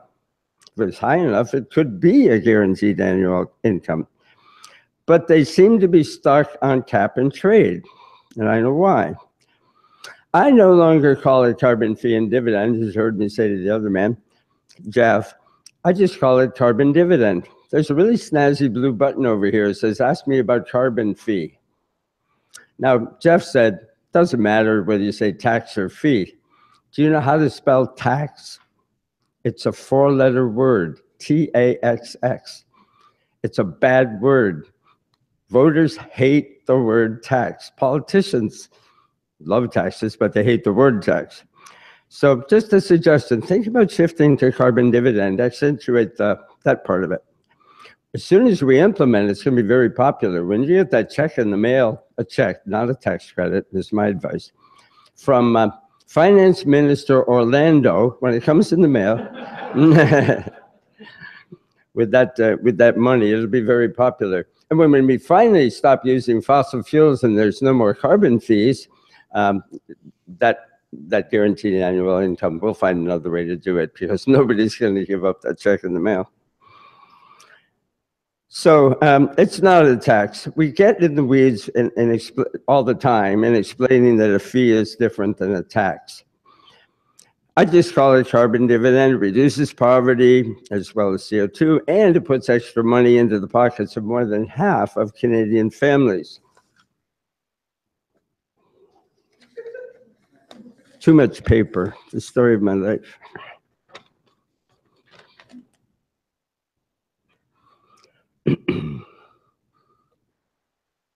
I told you I wasn't going to be subtle. It's bureaucratic, it's complicated, it's difficult to administer, it's easy to abuse politically to reward your friends while your general government coffers, ask Kathleen Wynne, put more lawyers and carbon traders into fossil burning BMWs, and just give the appearance of doing something truly effective to reduce CO2. Where it's been implemented so far, it's not working very well and failed quite miserably in Europe. I was not yet elected, but I used to go to the caucus meetings with Jack Layton, who is my very good friend, when the NDP chose cap and trade. And I tried to talk them out of it for the reasons I just said, but I wasn't successful. Do you know why? Why? Quiz question. Former professor, I can't help it. Why did the NDP pick cap and trade? Yes, ma'am. Which party? The Liberals. From Stéphane Dion. Very good. You get an A+ today. It wasn't because they understand cap and trade. They don't. Trust me, they don't. We have two parties of big business and one party of no business. But they did it just to be different than Stéphane Dion's ill-fated carbon tax. And that didn't help out Stéphane too much, but obviously he wasn't the right guy to sell it either. And the time hadn't quite come. So now that the Liberals have passed the buck and carbon pricing responsibility to the provinces, the federal NDP has painted itself into a corner. It's hard to give up on cap and trade when they've been espousing it so long. I hope maybe you can think of better ways than I to get them to rethink this. So where do we go from here? I've several times here today said that what CCL, and I've said it repeatedly in the House of Commons, and I really don't think you got them all, that you're doing a great job. What you're doing is absolutely critically important. It's just amazing. My hat's off to all of you. I know some of you individually, some of you become my friends. I'd like all of you to become my friends because important work, important work. But here's how I believe that you can become even more effective. Support and praise any party that supports carbon dividend. Now, I know you want to be nonpartisan, and that's a good thing because you're for an issue, not for a party. But if a party does support you, you got to support them. Think about it, please. And hopefully, all the parties will come on board, or at least some of them. So that's that. You have to become a little bit more critical. So I know you go out and you're nice. All right. But, well, that says itself. Now, the nicest good cop I know in this area and in Sudbury is Kathy and many of you. You're great. You're nice. That's good. You need a lot of good cops. I suggest you delegate, find, train, do genetic modification, whatever it takes to create a couple of GMOs here to be bad cops. I can teach you this. I can teach you this. I can be a nice cop, but I can be a bad cop too. So don't be so Canadian. You know why I can be a bad cop? I was born in the US. I lived there for 30 years. I'm only 2/3 Canadian. I do want to thank you. I want to thank you. Thanks for inviting me today, but I really want to thank you for what you're doing. I and my son, who believes passionately in what you're doing, and he talks about carbon dividend all the time. He's going to school at UVic with a quadruple major in environmental science, poli-sci, geography, and Aboriginal reconciliation, straight A's, full scholarship in 4 majors. I told you he got his brains from his mom. But what you're doing is unbelievably important. Bless you all very, very much. Jerry, do we have time for a few questions? Do we have time for a few questions, Jerry? I think you took it. Jerry lost the microphone. I lost the microphone. What can I tell you? Questions for Bruce? Anyone? I like question period. I like really hard questions. So come on, roast me here. Tell me I'm just full of it. Hi, Bruce. Where are we? Right here. Okay. I'd like Hi, to Raleigh. I'd like to volunteer to be a bad cop. Many would say I already am, but I do have a question. Sure. This morning we had a presentation by Pambina Erin, and I thought she painted, it was a great presentation, but I thought she painted a very, how can I put it, rose-colored picture of the Pan-Canadian framework on clean growth and, by the way, climate change as well. What are your thoughts about that? Am I just on the wrong path here, or because I don't think it has a lot of integrity because of the government that's leading it, but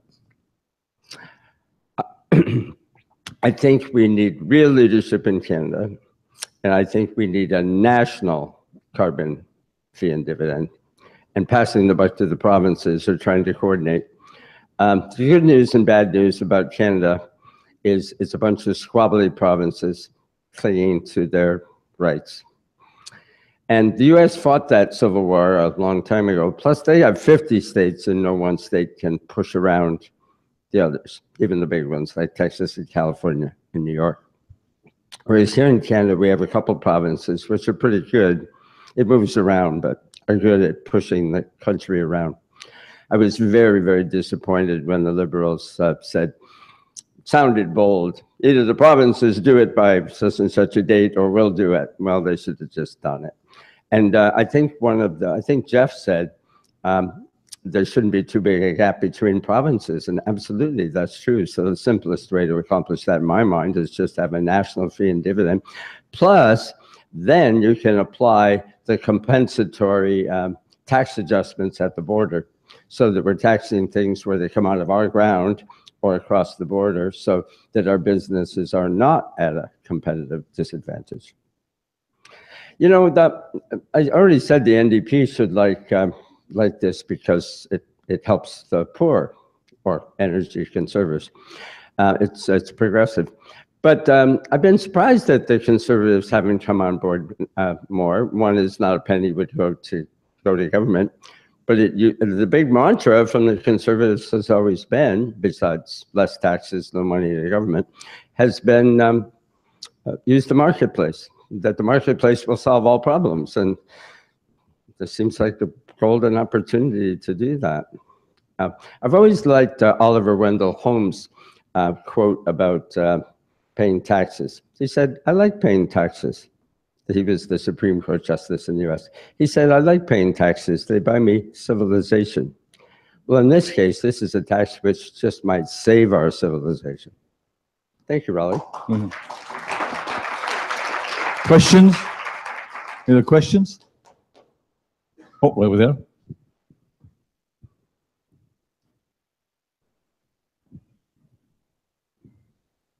I'm going to criticize something you said. Okay. We can't be mailing out checks. You have to cut down trees to do that. And that's not very environmentally friendly. I mean, come on, Bruce. He paid me $20. I asked Gord to ask me a hard right? question. He did. Thanks, Gord. Oh, yeah, and I just wanted to clarify, are we all invited to your lodge up in Northern Ontario? As a group?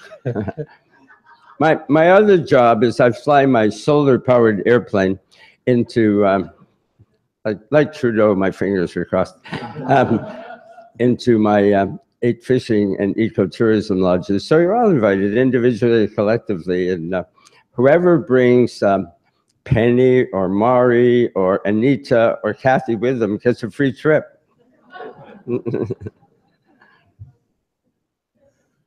Other questions or comments? Oh, Tom.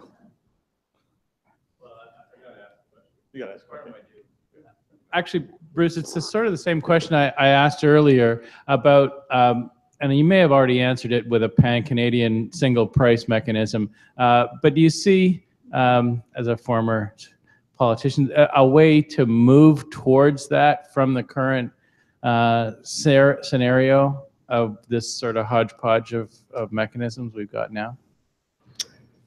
Not quickly. The night I lost the election in 2015 and had mixed feelings, one is, oh, thank goodness I don't have to go back to Ottawa. But the other one, I was pretty sad, actually. So I said, Liberal minority would have been great this time.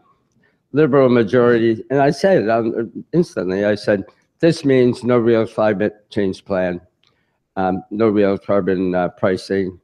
It means no proportional representation or electoral reform, because 100% of the power leads to 100% corruption sometimes, but certainly leads to not honoring your promises. So I traveled a lot as an MP to Europe. And there are Italy and Israel, not the greatest systems. They could be fixed. But most countries, they don't have these two parallel lines where you're sword length away from each other and call each other names. They have round parliaments, and most of the work is done in committees, and they don't insult each other, and they work collaboratively because they have to, because they know that most of the time they'll have minority governments or coalitions, and they have to learn to get along and cooperate. So I really, and that's why I talked about it today, I really feel that electoral reform is unfortunately the only pathway to having more intelligent discussion and compromise and cooperation. Thank you. Bruce, I thought your talk was very entertaining, and you've just spoken about proportional representation, and I must admit that I am so glad you're talking about it now, but you also brought it up in your talk, because I agree with you. It is extremely important that we get back on the road to democracy.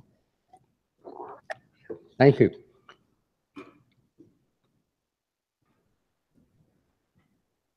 Hey, Bruce. We're going to be meeting with Elizabeth May. Eric.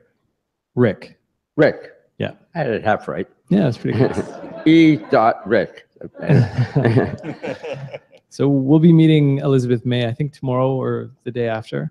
We're struggling a little bit with what to ask her for or what to talk to her about. What would you recommend we talk to Elizabeth about? How can we be most effective in that meeting, do you think? Well, Elizabeth's a joy to talk to, but you'll be preaching to the converted. I mean, we're on side. You don't have to persuade her. You can ask her opinion. You've asked mine today. Elizabeth's, like Kathy, prefers the good cop approach. And it was handy when I was in the House of Commons, not only to second her bills and motions and to bring her snacks and feed her single malt scotch in the evening, but to be her bad cop, because she's nice. But enjoy yourself. She's smart cookie. We're way smarter than most of us. I'll just share this with you. I mean, she's smart in lots of ways. She has a photographic memory pretty much. But I'd be in the House of Commons and I'd go, Elizabeth, don't forget, in about 5 minutes, you have a 1-minute statement in the House. Do you remember? She says, oh, okay. So she grabs a piece of an envelope, scribbles 3 unreadable things on the back of it, goes, okay, puts it in recycling, gets up, not numb or an and, logical, clear, thought out, referring to history over 150 years of Confederation, with the dates accurate and the names accurate, and it's 59.5 seconds. And thank you, Mr. Speaker, for this up. And it's like, oh, wow. So when I have a 1-minute speech in the House of Commons, I prepare for it for like 3 days and have to read it for time and have my staff check it and have to have it in writing in front of me for when I forget. It's just, she's an amazing woman. So give her a hug. Give $100 to the Green Party. Join the Green Party. Whatever. Thank you. Last question for you. Hi, Bruce. Over here. The first time I spoke to Christia Freeland about a carbon dividend, she said, "Oh yeah, I know about this. I sit beside Bruce Hyer." So I want to thank you for softening her up for us. And I think you were you suggested that they should mix up the seating sometime in Parliament so that people do get to know each other and cross party lines. I actually introduced the private members' motion to scramble us in the House of Commons. Randomize this by computer and change it every few months, because it would be a lot harder to be rude to somebody who's sitting next to you and has shown you pictures of their 2.2 kids and their golden retriever dog and, you know, whatever. It's, yeah, it's a good idea. By the way, Chrystia Freeland is a fine, smart woman. She's a good minister. She's one of those tough Ukrainian women. But she's good. She's a bright light. I find her honest. I don't always agree with her, but really smart, does her homework, and very honest and forthright. And so if you live in Christie's riding, vote for her. Thank you very much, Bruce. Kathy, will you do the honors?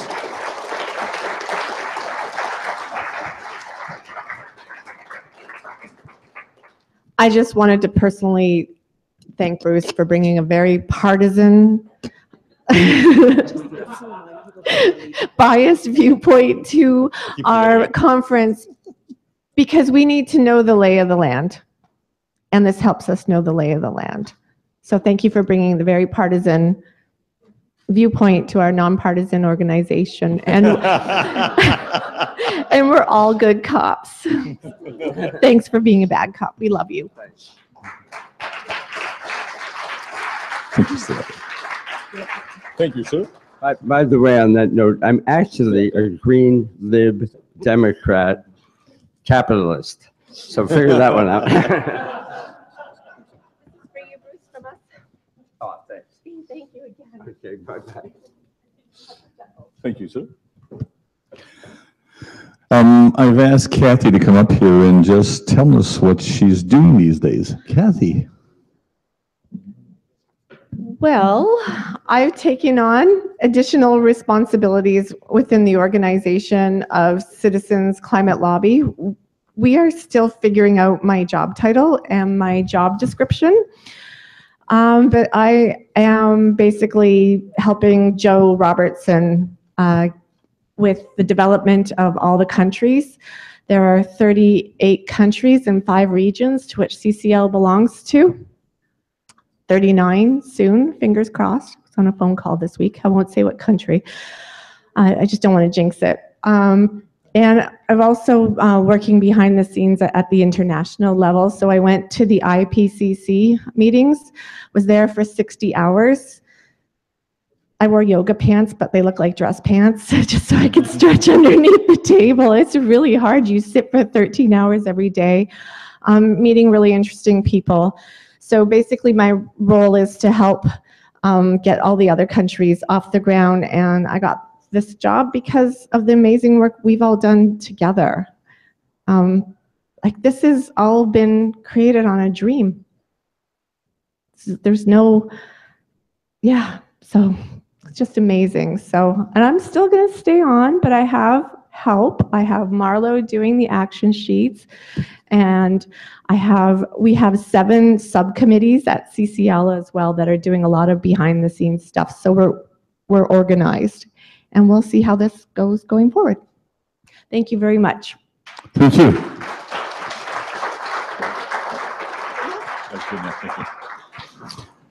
Well, I'm sure you'll join me in wishing her lots of luck. I know she'll do very well, Kathy. I'm not worried. Thank you. And keep up the good work. For your information, I've got about 50 copies here of the open letter that's in the booklet. And I've got them here as leave-behinds for you tomorrow if you want them. They'll be in the front here, okay?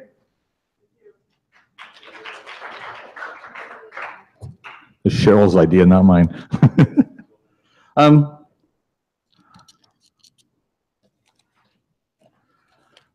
I'm kind of excited about the next speaker. I'm sorry? Do a break? We have a coffee break again? Okay, coffee break for how long? Okay, coffee break till 3:30. I usually don't give breaks. What's this?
Hello, Mrs. McGillicuddy. Do you see anything here?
If we could take our seats, please, we'll get going in about 30 seconds. 29, 28, 27.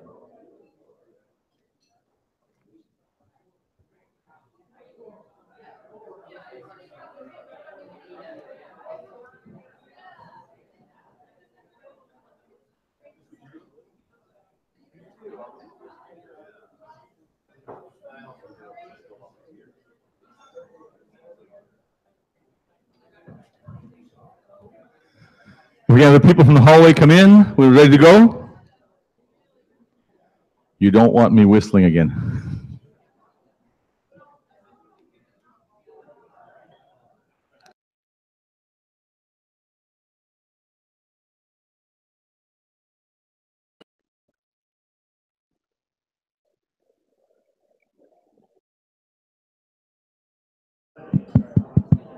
If you could take your seats, please.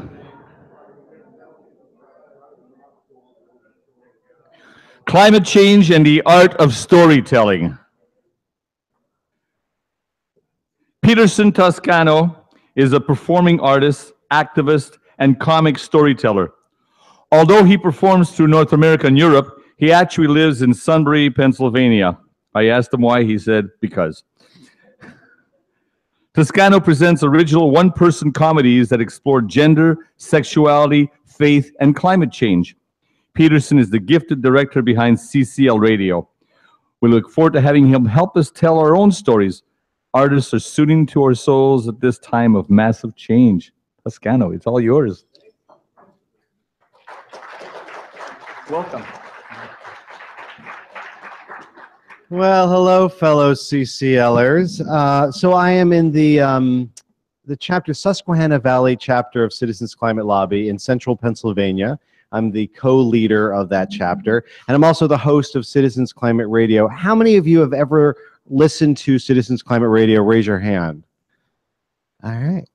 Well, this is a resource for you. So CCL decided they needed to have a podcast, a monthly show just for CCL volunteers, to not necessarily teach you like in the normal monthly the calls, but more to encourage you with the work that you're doing. So my job is more of a facilitator to encourage you in your day-to-day work as climate advocates. And I interview CCLers all over the world. We've had folks from Panama, Nigeria, Chile, telling what's going on in their countries with CCL, and we take on different topics. So this month's show, or last month's show, was about environmental racism, where we spoke to some people who've been working in Harlem, New York since the 80s, addressing environmental justice issues. Our most recent episode, which drops tomorrow, is about Puerto Rico and power resiliency, and a group of people who are setting up emergency solar stations right now, engineers coming from the mainland to Puerto Rico to do that. And the stories are from people all over the world. There's also a puzzler question that people answer, and they call in and leave their answer. And there's an art house section. Because I learned a long time ago that the more serious and important an issue is, the more it requires art. My husband is South African, and he was part of the anti-apartheid struggle, and they knew that when the artist got involved, that's when they were beginning to win. And we're seeing this with climate, where artists are getting more and more engaged. And in a way, the work that we do as CCL volunteers is art, in that we have to be very artful in how we communicate. When you write that letter to the editor, when you see your member of Congress, when you're talking to potential new members, there's an art to it. So I am not giving a talk today. We're having a workshop for the next hour, where I'm going to help you tease out some stories that maybe you already have been sitting on, or some that you've never thought of before. And my goal is to help you become a better communicator. And I've done this this workshop at the CCL International Conference and some regional conferences, and people often walk away really surprised with fresh thoughts they never had before of how to communicate climate change. So the workshop is called Climate and the Art of Storytelling. And if you don't remember anything else, try to remember this. Truth is more important than fact, in particular when we're talking about stories. Now, I'm not saying that facts are not important. Facts are unbelievably important. But when telling stories, when trying to hit people's heads and their hearts, truth is more important than fact. Because what truth does, it helps people make sense of those facts. So you can say all the facts and the figures about how much pollution that we've been doing and what the consequences are, but the truth of the matter is we're in an incredibly strange and wonderful, scary time in history. And the truth is that we're all needed in a completely different way than when even 10 years ago. And communicating the truth of what climate change means to you based on the facts can really help crack open somebody else's mind and heart to it. So truth is more important than fact. I travel throughout North America, Europe, South Africa, talking to people about a lot of different issues, but about climate change in particular. And the one thing I know as a public speaker and a communicator is that you need to know your audience. You've heard this before, I'm sure, a million times. Know your audience, connect with your audience. And in a lot of ways, you often do know your audience. They're family members, they're friends, you do the research on your parliamentarian and all of that. But all these encounters that we have with people, whenever you speak to a group, do your homework. Figure out who are these people I'm talking to, what's valuable to them. And I'll give you a good example. So I live in Pennsylvania, and Pennsylvania, I don't know, it's the state in the United States, actually a commonwealth. It's not a state, it's a commonwealth. Pittsburgh's on one side and Philadelphia's on the other, and then people then joke in the middle is Alabama. because it's incredibly conservative in the center of Pennsylvania, and that's where I live, dab smack in the middle of Pennsylvania. The congressional district where I live, over 70% of the people who voted for Donald Trump. You know how they put like signs, political signs in front of their homes to say what candidate they're doing? There were a handful of Hillary signs. It wasn't that there were a lot of Trump signs. There were actually a lot of homemade Trump signs, big ones. People went out of their way to do an art project, to do this folk art about how much they really are moved by Donald Trump. And there were these massive signs. And so this was an area, coal area, very much pro-Trump. So it's a very conservative area, very Christian area, and right after the election, right at the time of the inauguration, our congressional representative was coming to town to do a breakfast talk for the Chamber of Commerce.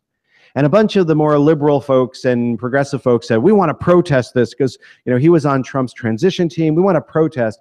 And I thought, well, as a CCLer, I don't want to protest this guy. I mean, I'll be seeing him in a few months lobbying. I don't want to be the guy with the sign as he's going by. I'm not a rebel here. I'm an advocate. I was like, I want to sit in that breakfast. I want to hear what he has to say. So I knew who my audience was, right? This was a conservative, very pro-Trump, very Republican, very anti-immigrant kind of crowd, probably a very Christian crowd. And it was business people. So I knew I had to get dressed up. So I put on a little suit and tie. It felt like putting on drag for me. And I went to this breakfast. It was like 8 in the morning, not my favorite time of the day. And I walk in and there was tables. It was a big banquet hall and tables and set up with the coffee. And there's already people at the tables. So I chose a table randomly. There was about 5 people there. And the first question they ask you, of course, is, so what do you do? Well, for me, that's problematic. Not just because I do climate work. I actually have like 3 completely distinct careers as a speaker and as a scholar. So I'm an activist around lesbian, gay, bisexual, transgender, queer issues. And I've been doing that since 2003, particularly speaking out against the dangers of conversion therapy. And I have a whole career of doing that kind of work. I'm also a Bible scholar, and I lecture at seminaries all around North America and Europe, and my expertise actually is looking at gender non-conforming Bible characters. So Bible characters who do not conform to traditional genders.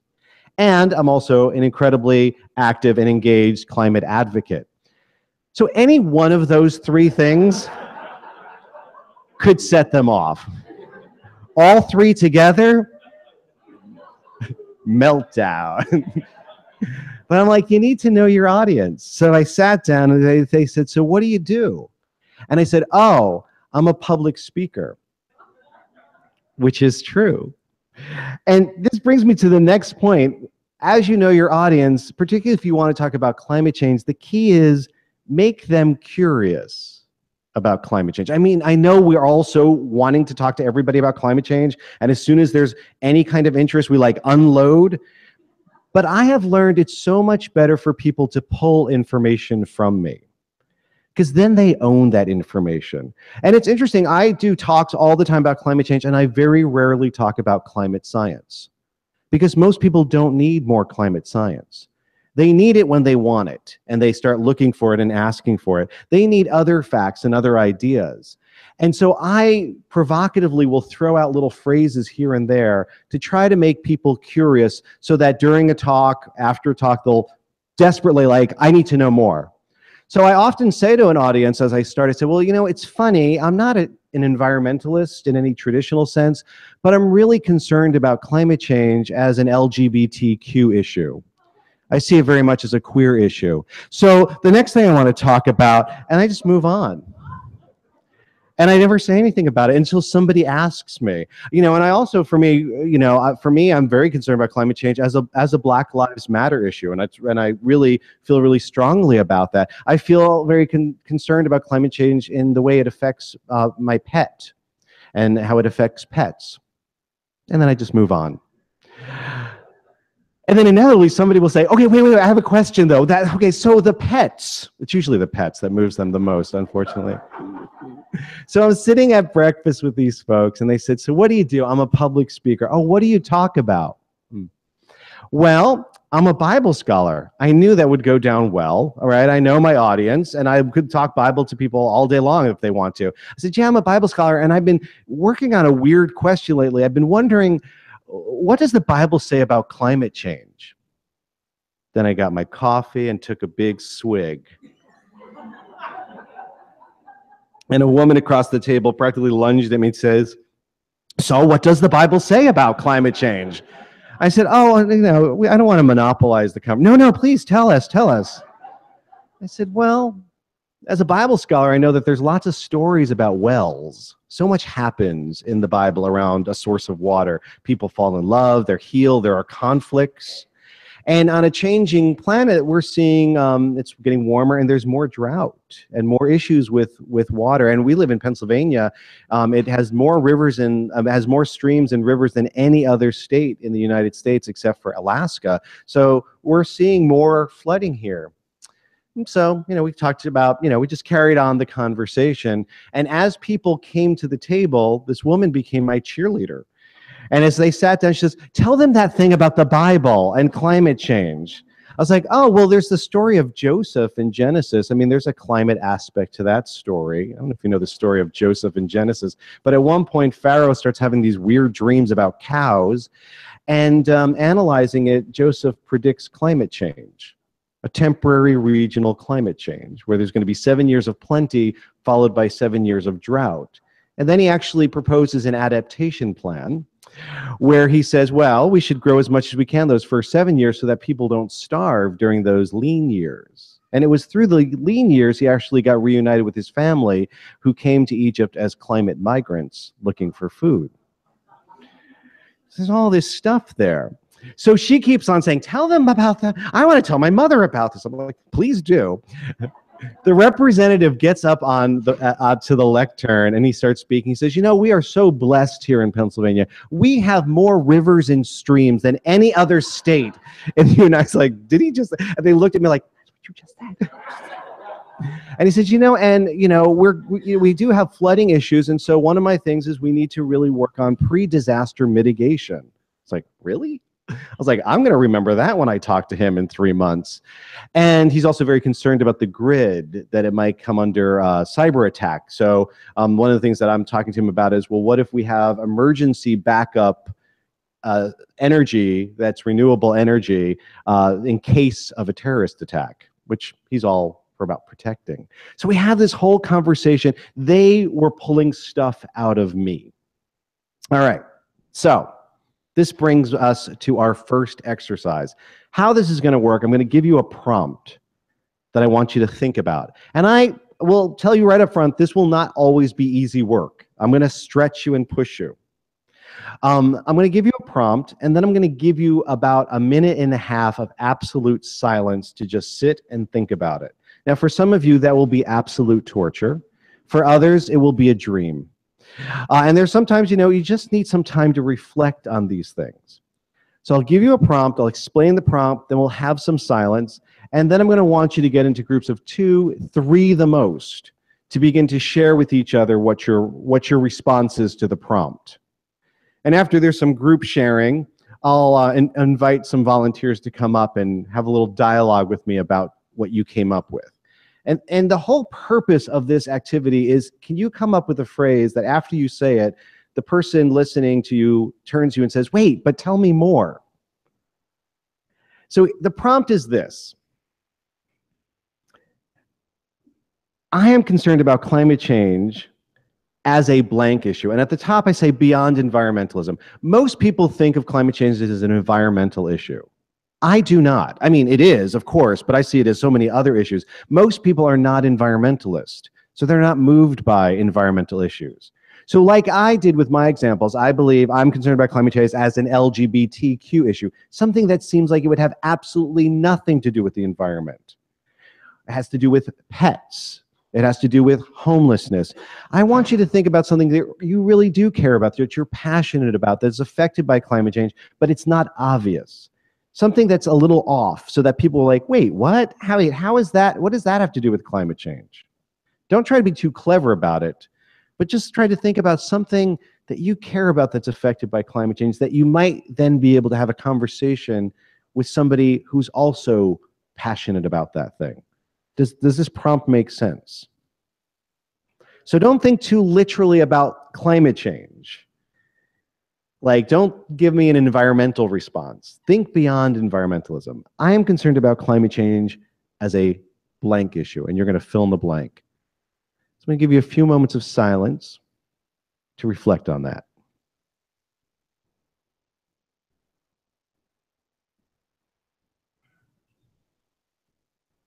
Silence, ladies. Silence. If you have a question, though, let me know.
I'll give you another 30 seconds.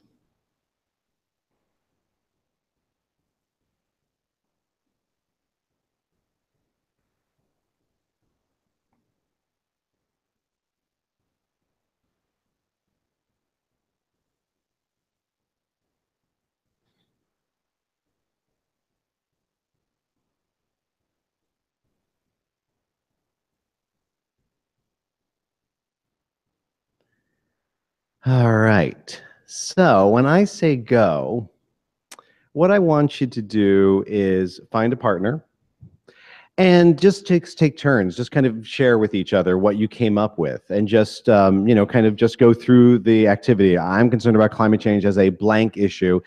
Wait till I say go, and then if you could, in like maybe one sentence, when they ask, well, how is that?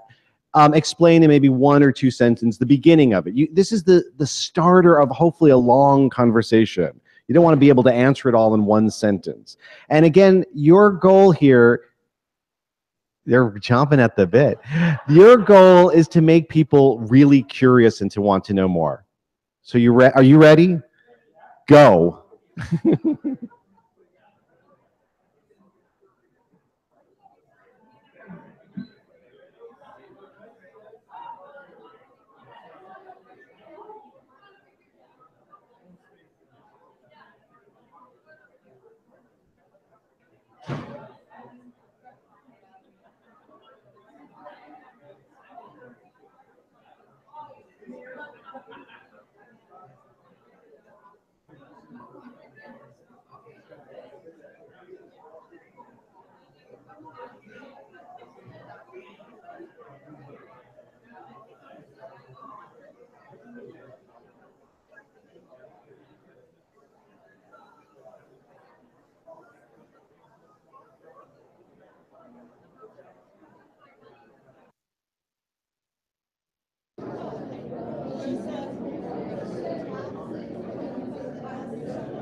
Investments are their assets.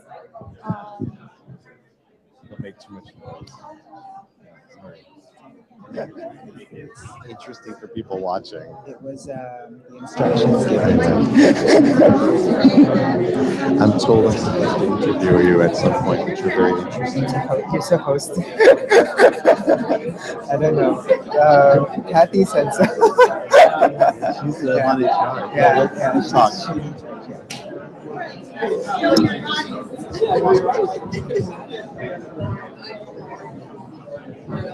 So what you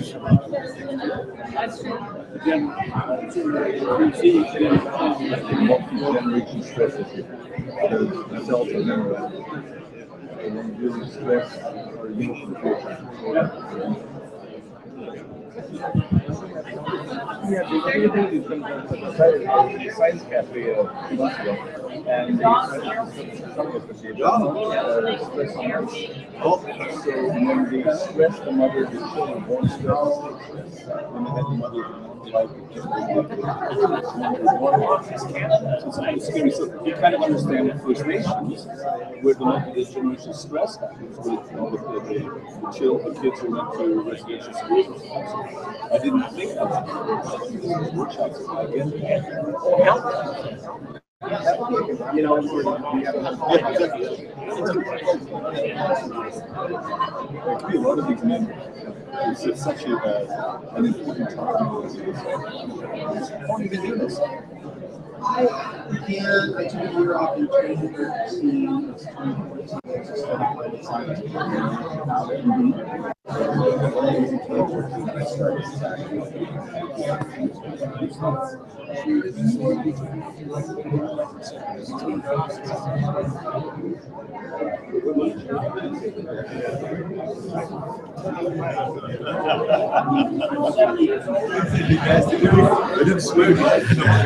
I'll give you about one more minute.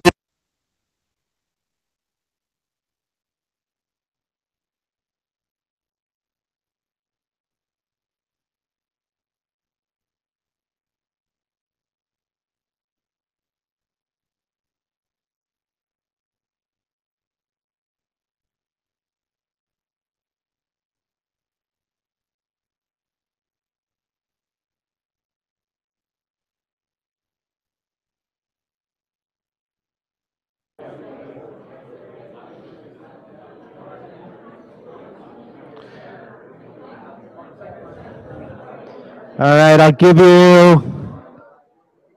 give you about 30 seconds to wrap up your thought.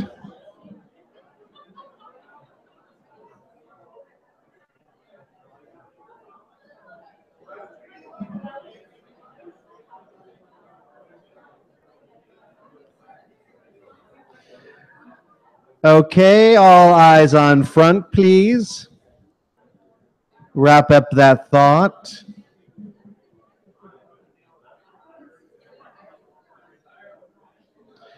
That you're still talking is a good sign, actually. I'm pleased that you're still talking. Well, it seems like from my external observations that there were some really interesting, engaging conversations that were developing, and you seem to just keep carrying on. So what I want to do is to give both the people who are watching through the internet and for those of us here, I want us to hear a sampling of what happened. So if you're interested, if you think you got a really good one that really worked, that got a conversation going, I'd like you to raise your hand. I'm going to have to pick 3 volunteers to come forward, and we're going to reenact it ourselves. I'm going to be the person you're talking to, and I'm going to, see if you can make me curious is really the idea. All right, so let's raise your hands. I saw a hand there, a hand back there, and oh gosh, you were so enthusiastic from the beginning. I had to pick you. So line up over here. Those 3 people. And person number 1, which 3 people, come on up. The 3 people we just chose. All right, I need one of you to come and take that seat. And the others just stand to the side. Have a seat. See if this works.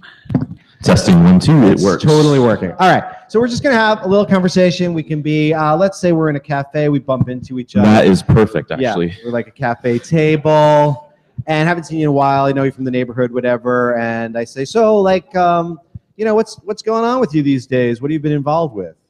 I've been eating a lot because I like eating a lot.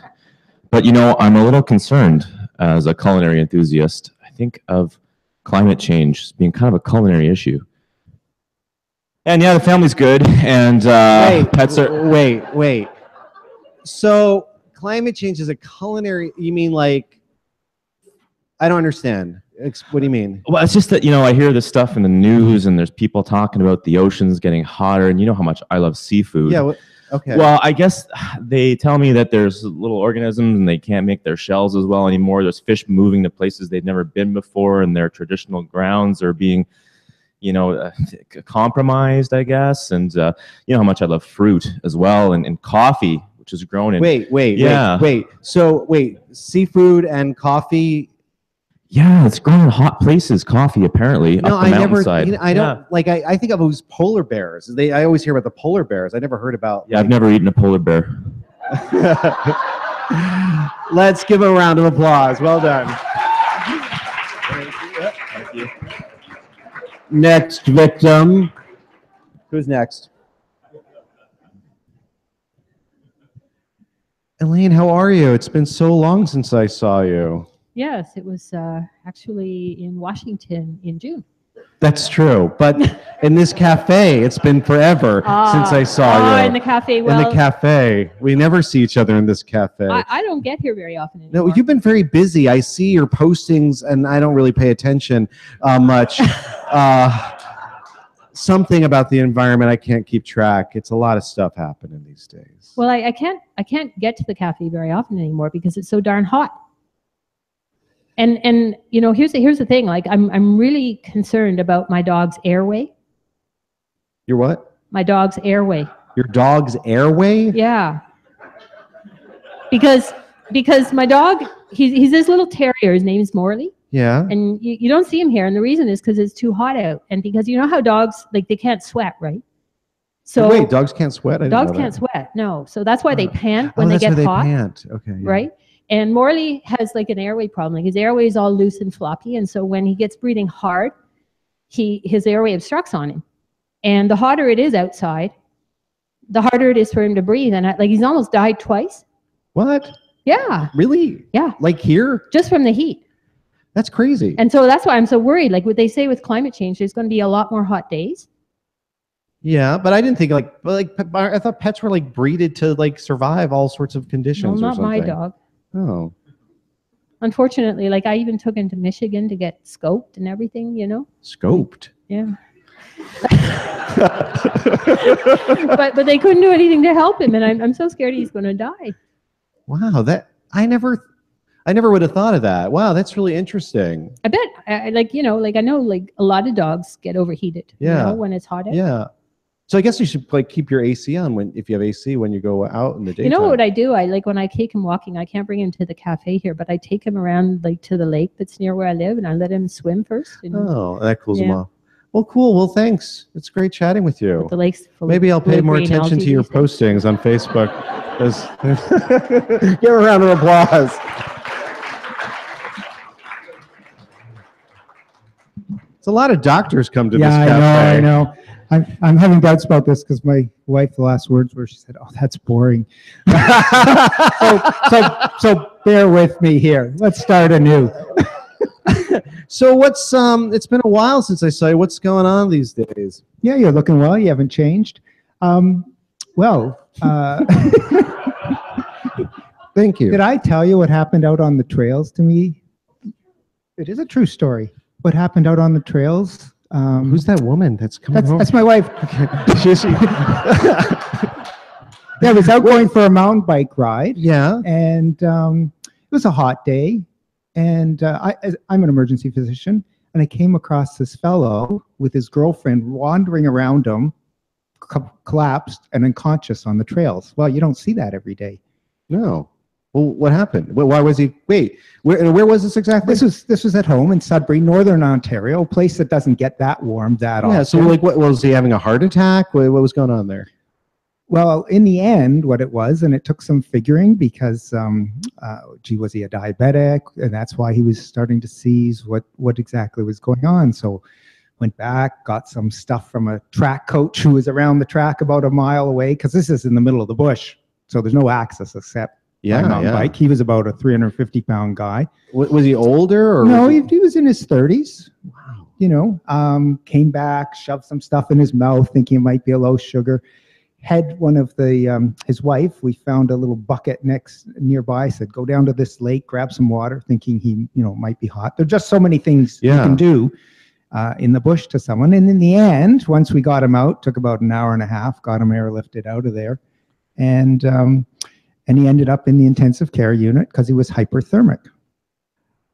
Wow. You know, I don't think about that, but now that you said that, it reminds me that I heard a story not too long ago that in San Francisco, in the Bay Area, they had a heat wave. It got up to 41 degrees Celsius. Yeah. It was like, so 106 degrees Fahrenheit, and 6 senior citizens died. And that was like weird. They don't have temperatures like that.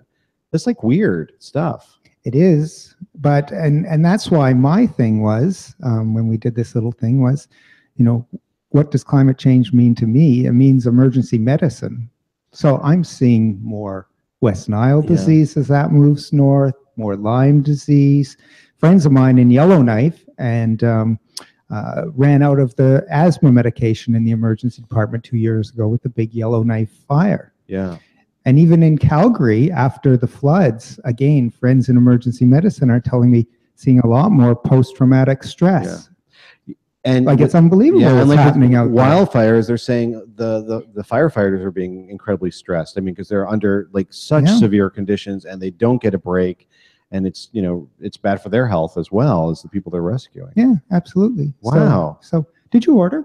I didn't. I got. I didn't want my order to be filmed, so I was. But your wife stopped filming, so maybe I'll order now. Well, thanks. Good hanging out with you. Round of applause.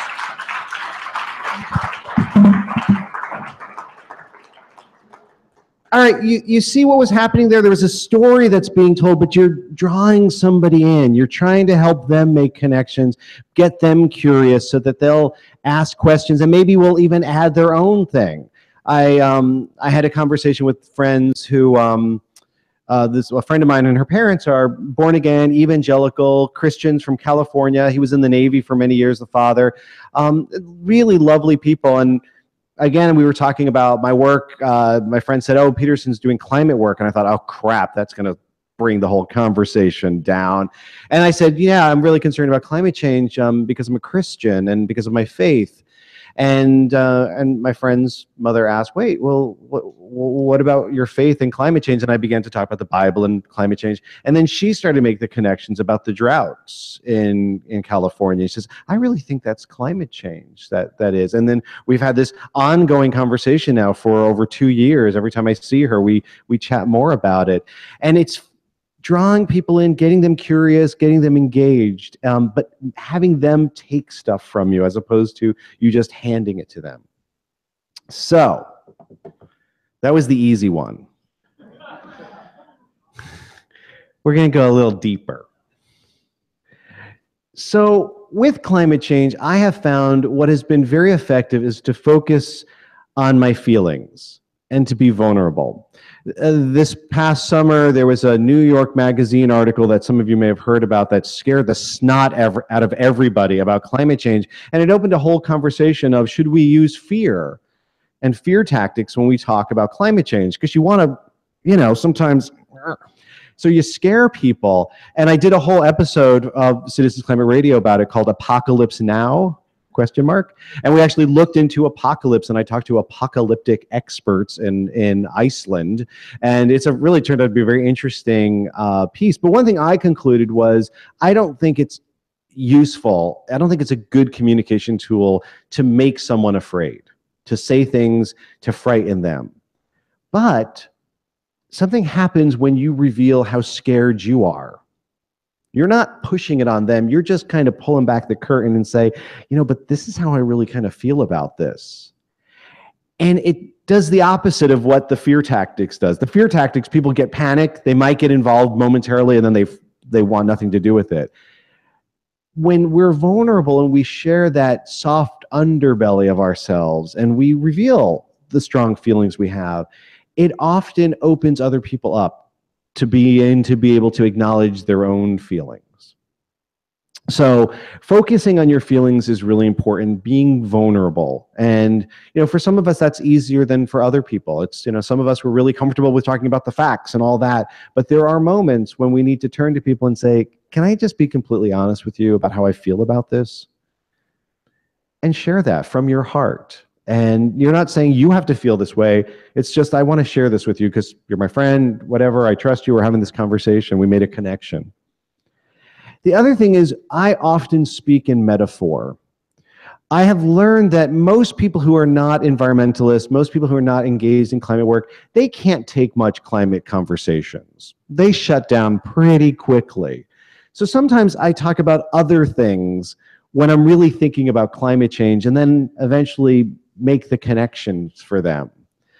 And I think about, when I think about climate change, it reminds me of times in my life that had nothing to do with climate change, but when I had to do something. I had to get involved in the world. There was this, back in 2004, I had a show, and it was up in the mountains somewhere, so I didn't get any cell reception. And as I was coming down the mountain, I began to get all these voicemails started coming in. I'm trying to listen to them, and they're all spotty. And it's my sister Maria, and I'm catching every other word. Mom, hospital, lung. I'm like, what? I get to the bottom of the mountain, finally get reception. Turns out my mom, Anita Toscano, was rushed to the hospital with a collapsed lung. And if any of you ever knew my mom, working class, Italian-American, tough as nails woman, indestructible, too big to fail, just not going to happen. And the thought of her in the hospital was just so bizarre because she just never was sick a day in her life. And we get to the hospital, and it's all very confusing to us. The only one who was calm was my mom. She was, everybody else were freaking out. But we start hearing what the doctors are saying, and there's a diagnosis. There's lung cancer. And they're trying to tell us something. They're telling us facts. And we're hearing these facts, but none of them were making sense. But the truth of the matter was, she had cancer. It wasn't curable. She was on a timetable. And at first we couldn't even begin to comprehend this, because this is mom. This is the sun, the moon, the center of it all. And the world without mom was an inconceivable world. And so clearly the doctors are wrong, or there's another diagnosis, or there's some weird remedy we can get or something. And it took us a while to recognize where we were in history. We were at that moment when our mom was dying, and she wanted to die at home. She didn't want to be in a hospital because she was too proud for that. And so we were being asked, my sisters and I, my dad were being asked, would you be my primary caregivers for the rest of my life? And when that finally came clear to me, I just felt so inadequate. I was like, I can't do that. I physically, mentally, emotionally cannot do that.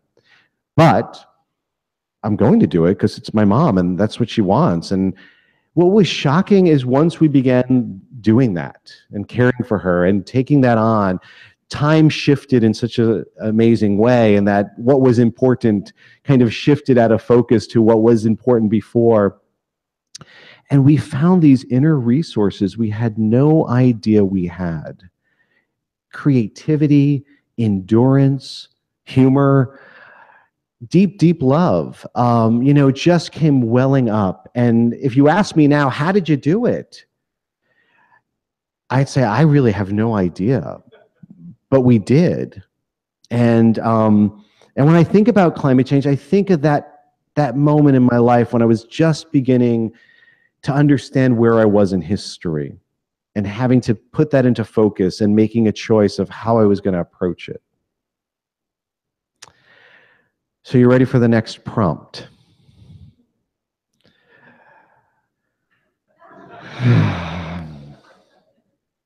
So here's what I want you to do.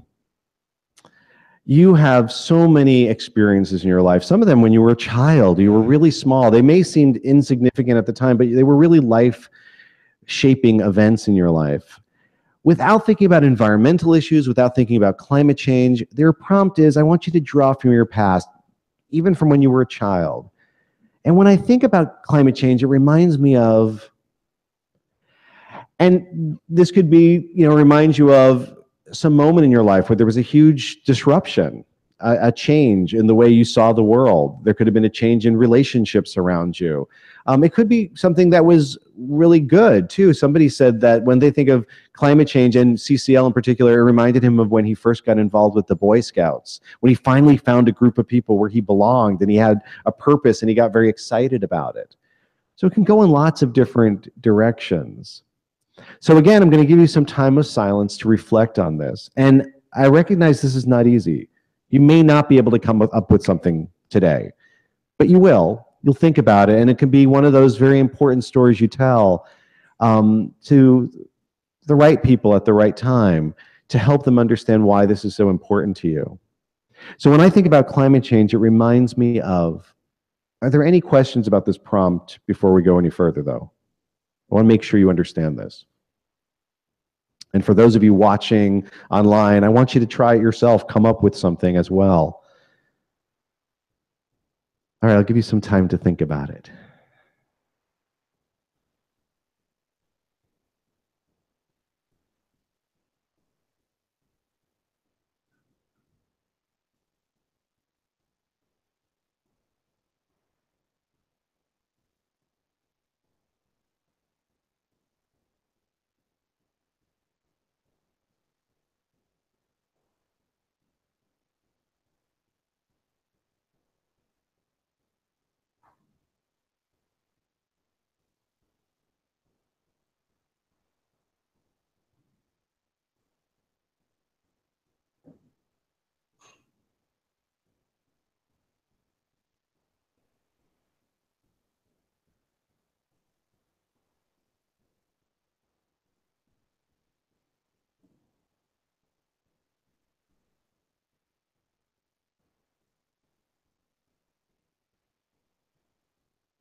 Are we about ready?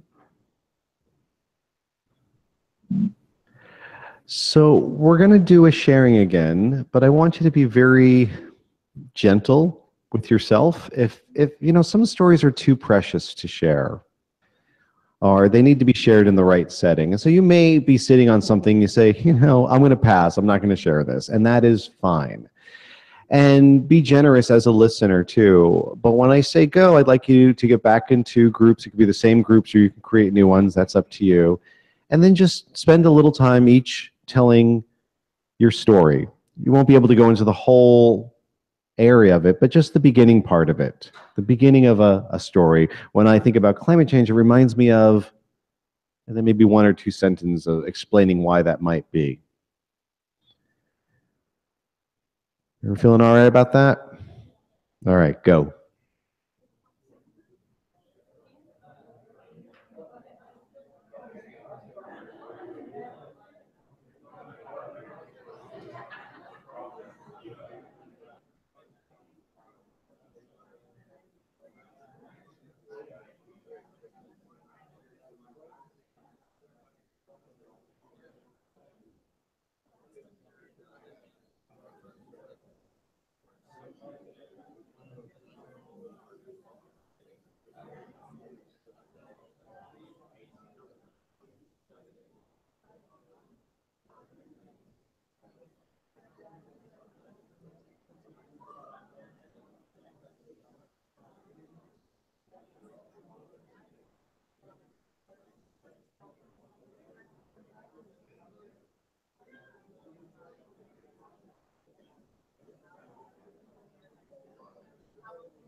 Do you need more time? Okay.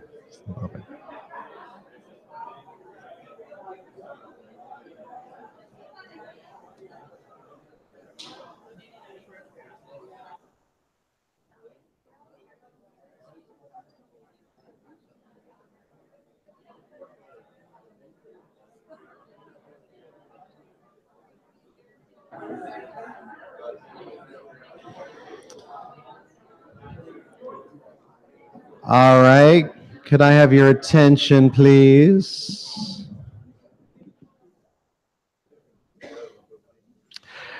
Well, first, I want to say thank you for this hard work that you're doing, because it is hard work. Going to those places is painful. It's difficult. But it's beautiful and it's important work to do.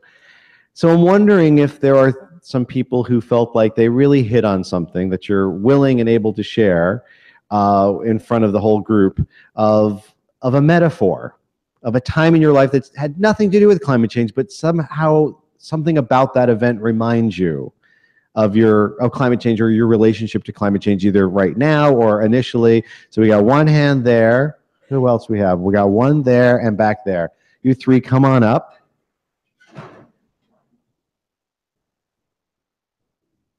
And two of you have a seat there. And one of you over here. I have a microphone. Come up right here. And then you two have a seat over there. So I'm sure all of our stories, they can go on for a very long time because these are deep personal stories. But what I'd like you to do is share for the group just the beginning of the story. Like when I think of climate change, it reminds me of, and then say what that is and share a sentence or two about why that is. Well, okay. You just want the beginning. When I think of climate change, I think about the time when I was just new to master swimming, never swam a race before, and I swam a 500-yard race. And how does that remind you of climate change? And that's a wonderful thing. Well done. Well, what happened was for the first three, it's 20 lengths. For the first 3 lengths, I was trying to keep up with the women beside me and realized I couldn't, and I was going to give up. And I thought, well, I should get out of the pool, but I didn't. I thought, okay, I might as well just stay here and swim. And at the end of the race, I got out and I beat the time that I was hoping to get. And so what it reminds me of climate change is that there's so many people saying, well, can I use that F word? So many people say we're fucked. And if I thought that, I wouldn't be here. And I know that it's a long way to go. It's a long race. We have a long way to swim. But if we just stay here and keep on doing it, then we're going to win. And Kathy Orlando's emails, every time I look at her email, and at the bottom of it says, we're winning. Yay. But yeah, very well done. Yeah, thank you. So that sports analogy really helps in that experience. That's a good image to hold on to. Well done. Thank you. Thank you. Who's next? So again, we only have a few minutes. When I think about climate change, it reminds me of, and explain briefly how that is. This is going to give away my age, but here we go. When I think about climate change, I think about when I was a young boy of 12 and 13, late 50s, early 60s, during the Cold War, and the threat of nuclear war, Cuban Missile Crisis, that kind of stuff. I can totally see how that could be. Do you remember how you felt at that time? Oh, I was scared shitless. Yeah. To use a blunt expression, I thought the world was going to come to an end. I was just starting to get interested in politics and reading about this stuff and following the news, and Yeah, I thought Kennedy and Khrushchev are going to kill us all. Yeah. And there are times I feel the same way about climate change. Yeah. But the fact that I survived the Cold War gives me hope that this is a type of Cold War we're going through now. Yeah, and that there were diplomatic and political solutions that did make the world a safer place. Yeah. And so you can definitely say, for you with climate change, this is not your first rodeo. No, I suppose not. Yeah. I suppose not. So it brought me back to that time. Oh, very good. Well, thank you very much. Round of applause. All right, Christine, you're going to bring us home. Yeah. So when I think about climate change, it reminds me of... So along the same line, I'm going to be sort of highlighting how old I am. But when I think of climate change, I think of when I was a young kid, 7, 8 years old, and watching the footage in black and white on our TV of the first man walking on the moon. And the reason I think of that is because at the time, everybody said, can't be done, JFK, you're crazy, that's too ambitious, it'll never happen, the Russians are going to beat us, all that competitive energy, but not just the fact that it was done, the technology that was used, the innovation that happened, the commitment, the loyalty. And this really meant something to the world, not just to the US, but to the world. So it was an advancement that when we put our political will together, we did really strive in so many different ways. And so the optimism that I have is that we can make a difference and we will overcome climate change. So it's a positive.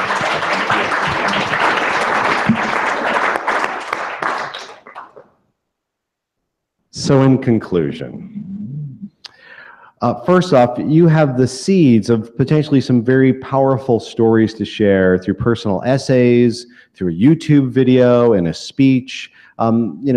These may have some legs, these stories that you've begun to toy with, or not. They may just be something just for you, just to encourage you, to remind you, or just to share with a very few people. What you do tomorrow and Tuesday, speaking to members of parliament, that's huge, right? It's really important, but that's not the only time we talk to people about climate change. We do it every day of our lives because there needs to be more of us. There needs to be more of those people who are awakened to the reality of climate change and have their heads and their hearts engaged. And so part of our work is to have those conversations with people, help them become curious, help them to get really engaged. Malcolm Gladwell wrote about the Black Civil Rights Movement in the United States, and he was analyzing what was the key motivator that got people involved to the point where they put their lives on the line. They put their bodies out there. What was it? And he said the number one thing, reason why somebody got involved with the civil rights movement back then was because they knew somebody who was already in the movement. And they were putting their self out there. And that connection and hearing their stories, that got them involved. And you have so much cachet in the world with so many people who love you and respect you and listen to you. And you can tell them these stories to move them. There is a problem that we're not talking enough about climate change, and part of it is we don't always talk about climate change in the right way that really connects with people. But I'm hoping from this workshop you'll come up with some fresh ideas of how to do that. And I'm around all the way through tomorrow night. I'm leave on Tuesday morning, so please let's talk more about climate change. If you've got a story that you want to share, or even one of these that you want me to record for the radio show, I'd love to do that. I've got my recording equipment with me. And don't forget, truth is more important than facts. And when you get a chance, listen to Citizens Climate Radio. Thank you very much.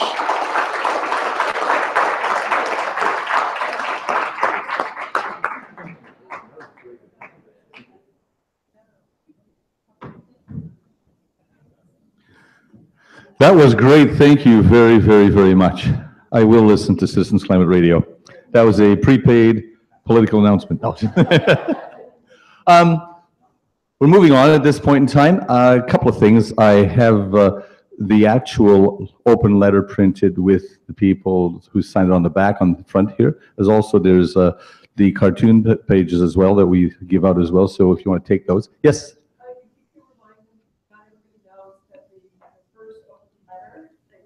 Was not the open, exactly. It was a comment on the open letter. The open letter is actually here now. So there. Kathy, what's next? You're going to do the review of how we're going to proceed tomorrow? And then close it up, that's right. Yep. So a couple of things, I did notice something this year too. A few years ago, I did a presentation on who volunteers for things like Citizens Climate Lobby in any movement. And at the time, I made a statement that it was about 80% women, and mostly women in 55 years of age and older. I'm glad to see that things have changed. We have a lot more males here, so great. It's necessary to get more males involved as well. And I'm glad to see some young people here, which is fantastic as well. So we need to keep recruiting young people as well. And by the way, thanks to everyone who helped organize this weekend. Great job in the back on the technical, fantastic. The people on the various committees who did a lot of things, putting the documents together, organizing, doing the logistics. Thank you very, very, very much. Thank you, a lot of you, for coming here as well. And bring friends next year. And do I close it down now, Kathy? Okay.